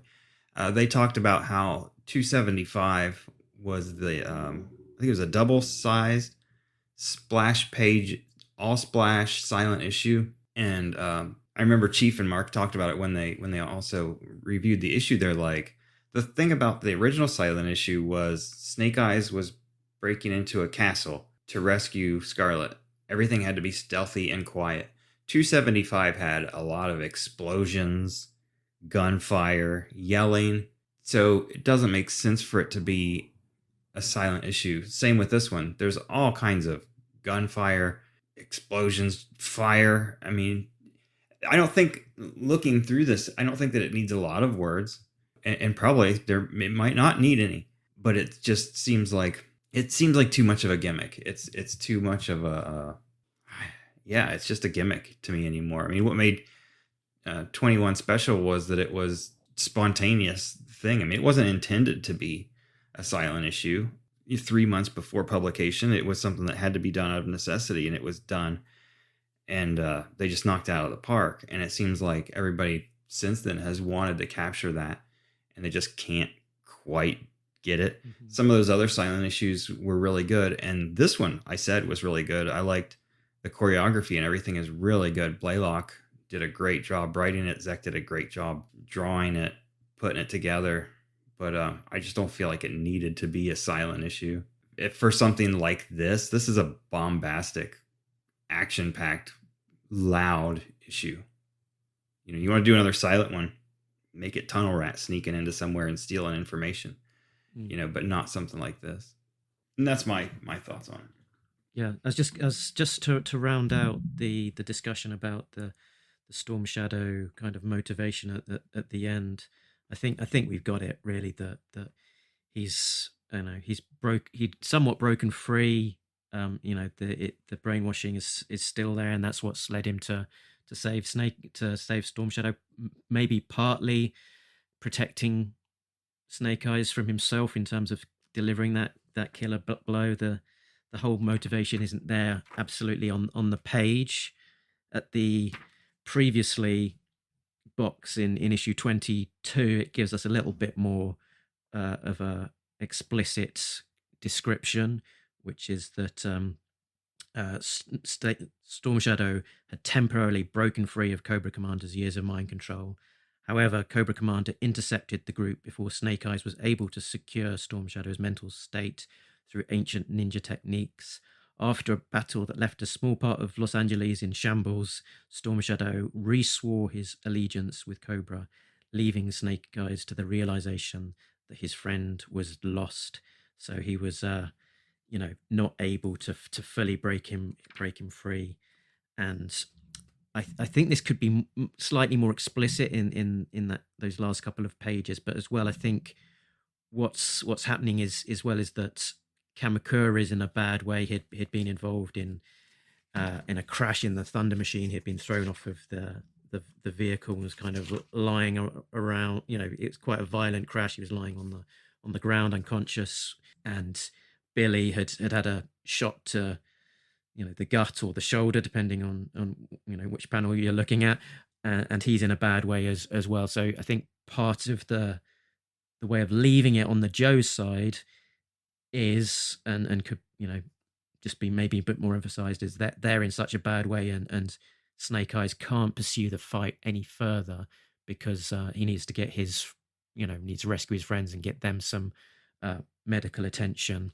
And yeah, just making that a little bit more transparent that perhaps that Snake Eyes just would want to pursue Storm Shadow and Cobra Commander, but can't. Whereas, it's kind of positioned a little bit more in just those last couple of panels, like, yeah, they're just calling it a truce and walking off. Whereas, in reality, is this still a good occasion to try and rescue his friend, defeat Cobra Commander, which after all should be the real goal of the G.I. Joe team, to get Cobra Commander and not let him just wander off.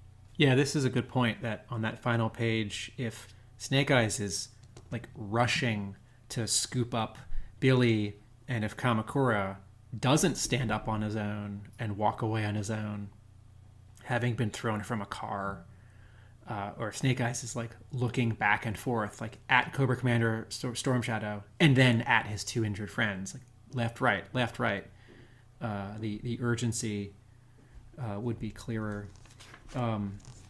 Going back a few pages, so in the page where the Thunder Machine crashes and throws Kamakura, and also Cobra Commander seems to be leaping on his own to safety, the Zek draws the Thunder Machine as kind of disintegrating, or in it running over a smaller vehicle. Maybe that's what's disintegrating. The actual middle panel where Cobra Commander and Kamakura are in midair. But then on the next page, the Thunder Machine, like, it's lost one wheel. I understand that, this is all like heightened reality, and comics are exaggerated, action movies are exaggerated. Like the destruction is bigger, but also when someone gets like thrown across the room, like you or I would like break a rib, and like they're just going to stand up. I do feel like the Thunder Machine being like, this is an armored car, it being like so messed up and on fire is too much and too fast. And I that blurb about the issue is really helpful, because like, right, they're like destroying not a big section of Los Angeles, but like one smidge of one street on one block. My other comment about sort of the urgency of this final scene is, I like the coloring on the first like 5 pages of this issue. I don't like the coloring on the final 5 pages. It's not bad. It's not like, Tim's worst coloring ever. But the fire doesn't read as bright. Like this splash page of Snake Eyes kicking Cobra Commander. If you scanned this and you opened it up in Photoshop and you turned it to grayscale, you took out all the color and it was just like value 1 to 10, white, gray, black. This is all in the middle. It's not a lot of bright or dark. I know there's black in the inking, but considering that I'll oversimplify this. Since I like old school coloring in comics, I like my fire to be yellow, not like murky orange, not murky orange. And this scene where they're fighting, there's no sense of highlights. Whether it's like old school, like just yellow, like that Zek cover that I sort of colored after we did the second story arc for this podcast, or like modern, like the final page of the previous issue, right, where it isn't fire, it's like one like fluorescent light and one Japanese lantern in the ceiling, right? Like it's like there's no sense of like Snake Eyes is stepping over fire to get to Cobra Commander having jumped from a vehicle. And so some of the drama is lost in this final scene for the coloring being so, compared to the early pages of the issue, it looks unfinished or rushed. If the whole issue had looked like this, it would just feel like a stylistic choice. Like, we're just going to ease off on the color. I'll tell you what, Snake Eyes was preparing to chop Cobra Commander's head off, I think. He looks like he's in serious Jason Voorhees mode in that one page. Mm-hmm. Cobra Commander's getting up off the ground. Snake Eyes pulls his knife out, and he's like, this is it. I'm ending this. And then, bam, here comes Storm Shadow's sword. Yeah, I think Mark made that point a minute earlier about like G.I. Joe's goal should be to take out Cobra Commander, not necessarily like let him go.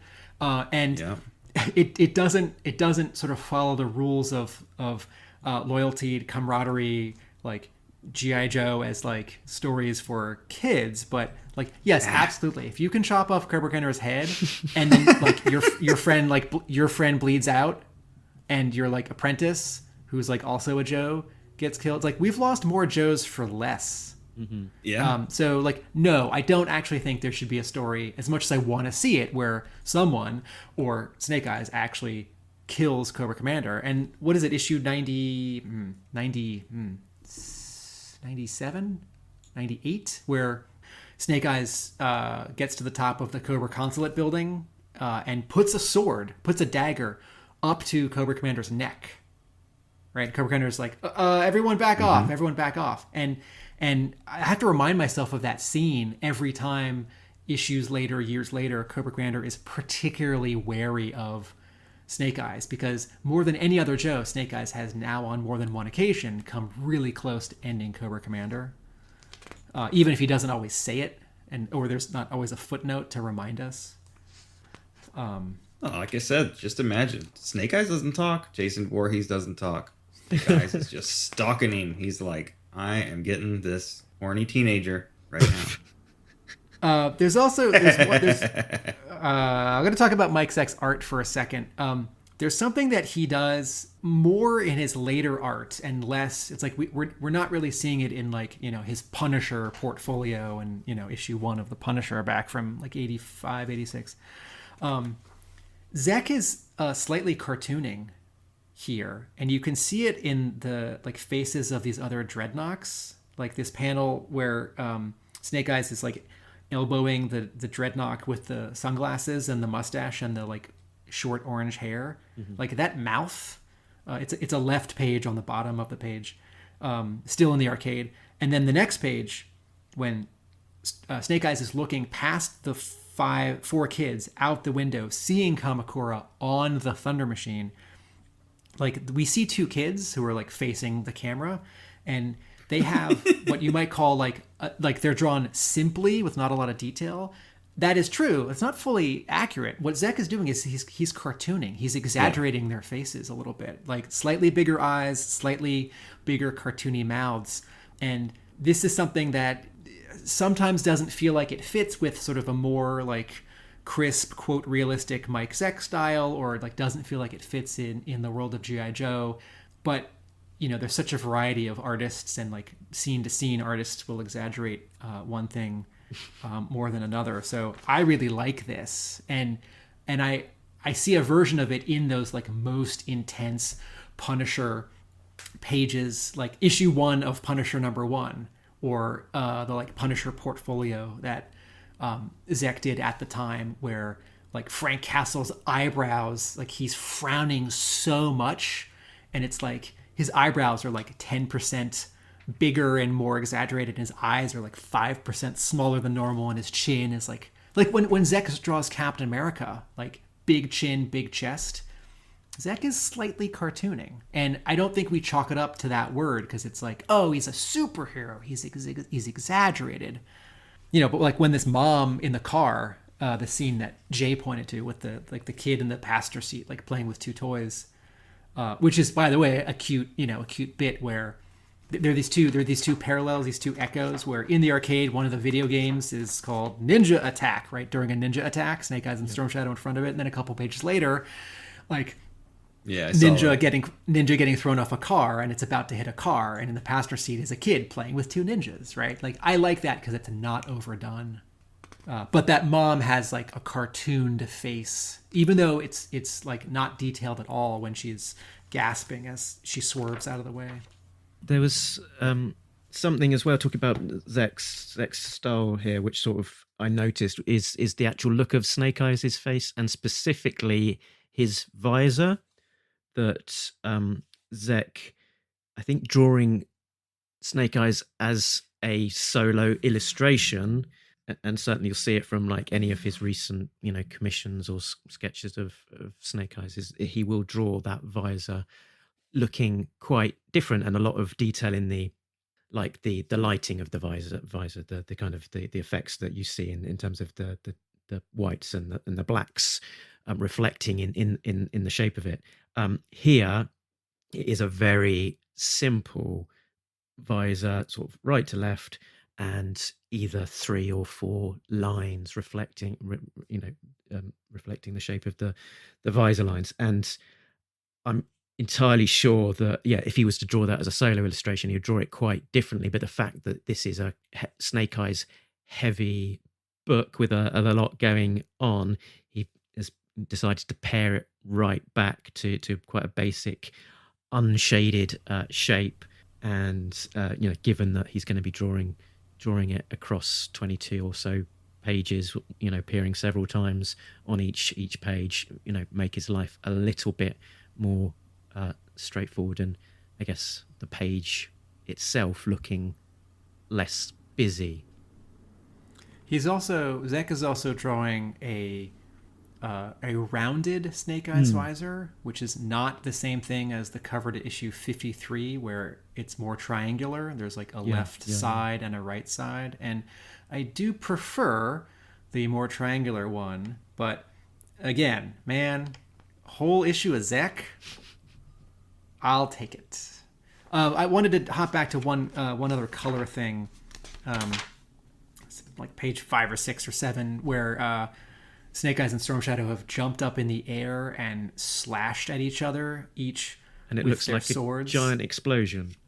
Yeah, and it looks like their swords are on fire, and like a grenade or like dynamite exploded between them. And this is one of those cases where I feel like a colorist is either not getting the script and sort of just coloring like kind of what they see without coloring what this shot actually calls for, or exaggerating because color is exciting and I'm going to make color exciting. So in terms of exaggerating the moment, like all those kids down there, they're actually illuminated as if it's like an explosion of a grenade or dynamite, or as if somehow slashing 2 swords against each other could make so many sparks that for a moment they're all illuminated from above. I think you can do some of that, but like this really just wants to be a flat yellow burst, and the swords shouldn't look like they're on fire. They can look like, they're sparks having. Yeah. We can borrow some of those sparks from the bottom of every G.I. Joe Rise of Cobra movie poster. This little orange glints. Anyway, I wonder what was on the page here pre-color as to what was being interpreted.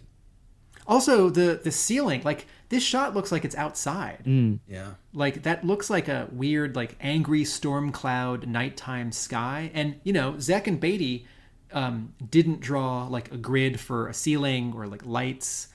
And I think this is one of those cases where it's up to the colorist to do less, not more. It's like, all right, I'm just going to make this ceiling like dark gray or middle gray because like these like clouds that are behind Storm Shadow and Snake Eyes. It's like, no. That's not, don't draw focus away from the like awesome pose of them slashing each other and the actual burst. And the burst shouldn't be a bigger deal than it is. And yet it is.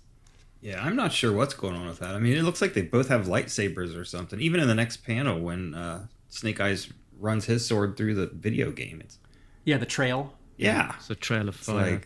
They've hit their swords against each other so hard that it's created an explosion and set their swords on fire. And I don't know if that would have been the intent of Blaylock or Zek, but certainly is what's showing on the page, and it doesn't. That's not how swords work. Speaking of not how swords work, on the next page, their swords shatter against each other, which is definitely something that when I was much younger, I would have written into a cool ninja story. But not knowing anything about how swords are made, except the Zartan's origin in A Real American Hero, like, no, swords don't shatter against each other. Like, I get that as a visual, it's really dramatic and it accentuates just how hard they're slamming each other against each other. But it's also like baseball bats. It's like, let's pretend this was a baseball bat fight, right? It's like, no, one baseball bat wouldn't shatter the other and itself. And that's just wood. Like, these are tempered steel, right? And again, Zartan's origin with making a very, very fancy sword. So cool. But that's like cool with a K and an exclamation mark. And that moment where their swords shatter against each other, like, yes, it motivates Storm Shadow to then pull out daggers, so it changes the scale of and Snake Eyes to pull out his dagger. It changes the scope of the fight, and it makes it even more personal, which is cool. But swords don't shatter against each other. Sorry. Before we wrap up, I want to do a quick I Spy. I Spy. Let's see what page. 1, 2, 3, 4, 5, 6, 7, 8, 9, 10. Sorry, 11, 12, 13, 14, 15, 16, 17. Oh, it's okay. It's like at the end. Sorry. Just cut that. I Spy Charles Costas, who is a G.I. Joe art collector. And I remember when I read this issue, once we're outside of the arcade, the left page where Billy's leaning against the car and there's a crowd having come out of the arcade, one of the people in the crowd has a very particular face, and he's wearing a Punisher shirt. Yeah. And it doesn't look like how Zek draws random people in the crowd. And I remember thinking, I don't know who this is, but this is someone. This is like... That's funny. This is like Zek's friend or something. That's Charles Costas, who is a G.I. Joe and Mike Zek art collector. The arcade has been named after him. You can't see it on this page, but in a previous page, the name is on the sign. Yeah, Costas Corners Arcade. And I believe Costas owns all the art to this issue. Or some of it. And I think he bought it at the time. And he had been buying Zek art for a long time before that. Yeah. He did a very interesting interview with Felix Art, which is worth a listen. I believe he was buying covers direct from Mike Zek at the time for about $50 a piece. Wow. Yeah, like in the 80s, right? Exactly, as they were coming out. Yeah. Yeah. Well, since I own a Zek cover, I can tell you it was not $50. I like that one that you've got. You have the one from the Lady J issue, right? Yeah, on the motorcycle in the back. Yeah, behind her. I was looking at that one recently, and just, man, the shading and everything on her, like on her shirt when how she's turned and the angle that she's turned, and it's really nice. Really, the sense great of cover. Menace. Mm-hmm.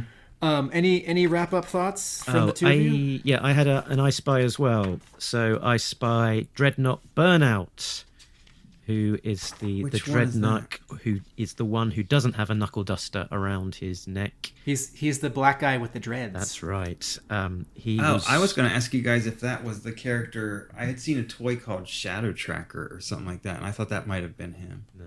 Is this when have we seen Burnout before? I think this is his first appearance in the comics. He was released as part of the Spy Troop era in 2003. Carded in a 2-pack with Chief Torpedo. Oh, cool. Hey, Storm Shadow, first appearance, silent issue, Marvel 21. And everyone's seventh favorite Dreadnok, Burnout. Seventh favorite. First appearance, Devil's Due, silent issue. So there is another historical parallel. There you go. I like his costume, and I like him as a Dreadnok. I'm always hesitant on like later additions to a team. Like I don't love Zanya at all. Mm-hmm. I'm always hesitant to like later additions to the Dreadnoks because the original lineup, even though it got pretty big, is so iconic. But I do think Burnout's a cool design. Shall we move on to Yo Joage and capture our final thoughts there? Yeah. Yes. Okay. I'll go first. I'm not going first for a while bit. I'll do the two issues together, which seems a bit unfair, but given how different the two issues are, but we're looking at them together as a single arc. I enjoyed both of them for different reasons. I was very impressed by Badeau's art. I thought it looked great. I was very impressed by Mike Zek's issue. Very different sort of style of art, but very impressive. I was somewhat disappointed by a couple of the story beats. I didn't like the Scarlett tantrum, and I didn't quite like that final page and the resolution and understanding Storm Shadow's motivations. So that was the kind of the two letdown areas. But aside from that, I enjoyed it an awful lot. Probably my favourite of the Devil's Due run so far. I will give it a let's go 7.5, maybe even 8. 7.5. Who wants to go next? Tim, why not you? Same. 7 or 8. I try not to give halves because I feel like that's just sort of overcomplicating it. I think on a generous day, this is an 8 because, like, what a coup to get Zek to do a whole issue. Badeau's art and the coloring in that issue, so much action. On a less, if I'm focusing on the deficiencies, a 7. So 7 or 8. Ironic with this ending that we're not quite sure on, that doesn't offer a lot of closure, considering that the story arc is called Closure. Jay? Well, that drops at a point right there. Man, I really like this one. I keep leaning towards what am I going to give it? What am I going to give it? I don't want to go a 9 because I think that's probably just a little too high yet. I got to go higher than Tim, though. I got to say 8.5.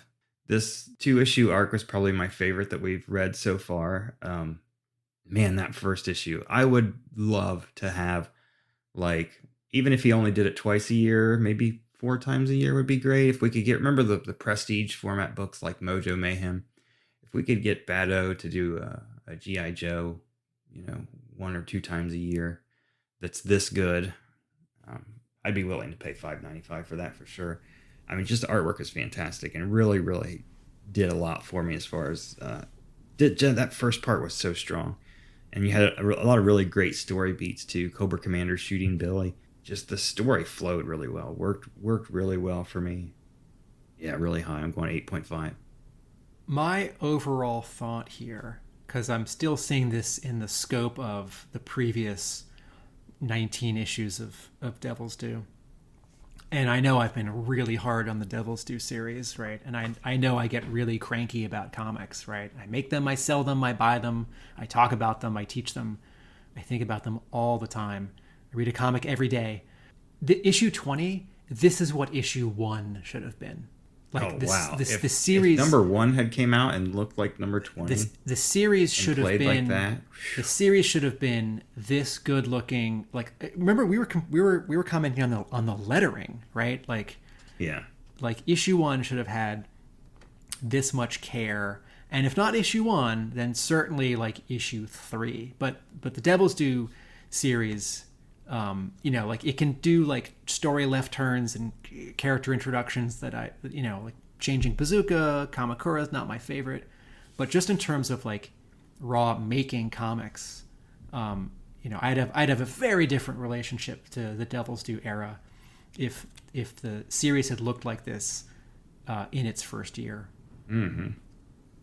Yeah, I can absolutely see that. Like I said, I would love to have been Blaylock and got the package that had those pages in it. I would just be like, oh my gosh, are you serious? And then the next issue is by Zek. And like we said, Zek's work wasn't as detailed, wasn't as flashy, but fundamentally very, very, very strong, very good storytelling. Yeah. I mean, they knocked these ones out of the park, I think. Really high. And if it weren't for like the Scarlett issue, it probably would have got a 9 or higher for me. Excellent. So that was a good discussion and longer than I expected, but that's all fine. So we don't have enough time for our normal segments, so we'll cram those back in next episode. And in our next Disavowed discussion, we will be covering Devil's Due issue 22 to 25, a 4-parter called The Last Stand, which, spoilers, builds on issue 16 with the return of Serpentor. Whoa! It's that feels like a big spoiler from me, but he is on the front cover of issue 22. So it's not me that's spoiling it. It's the art direction of the cover. So that will be exciting. It's the big build up and conclusion to the initial 25 issue arc from Blaylock. 4 issues, a lot of content there, so we'll have to be disciplined in making sure that we fit it into a sensible running time. I don't know. I'll set an egg timer. Give myself 3 minutes to talk about this issue or that scene, 2 minutes for that one. And list of criticisms. Yeah, time allotted. Yeah, sometimes it's the inverse, and when so much happens, it's easier to kind of gloss over the detail of it and sort of just talk about the sweeps. But anyway, Over back on the regular show, we'll continue to cover the latest ARA issues as they come out. So that's the continuation of the murder by assassination arc from Larry Hama with art from Andrew Griffiths. And watch out for any bonus shows like the sketchbook shows that we have as well. So, guys, where can people find you? Jay, if they want to see some of your doodling, where would they look? Break Room Sketches on Facebook. Excellent. And Tim, I imagine that you've got a website tucked away somewhere that you don't like to talk about. ARealAmericanBook.com. Excellent. Keeping up to date with regular, fascinating blog posts there, as well as the archive that stretches back many years.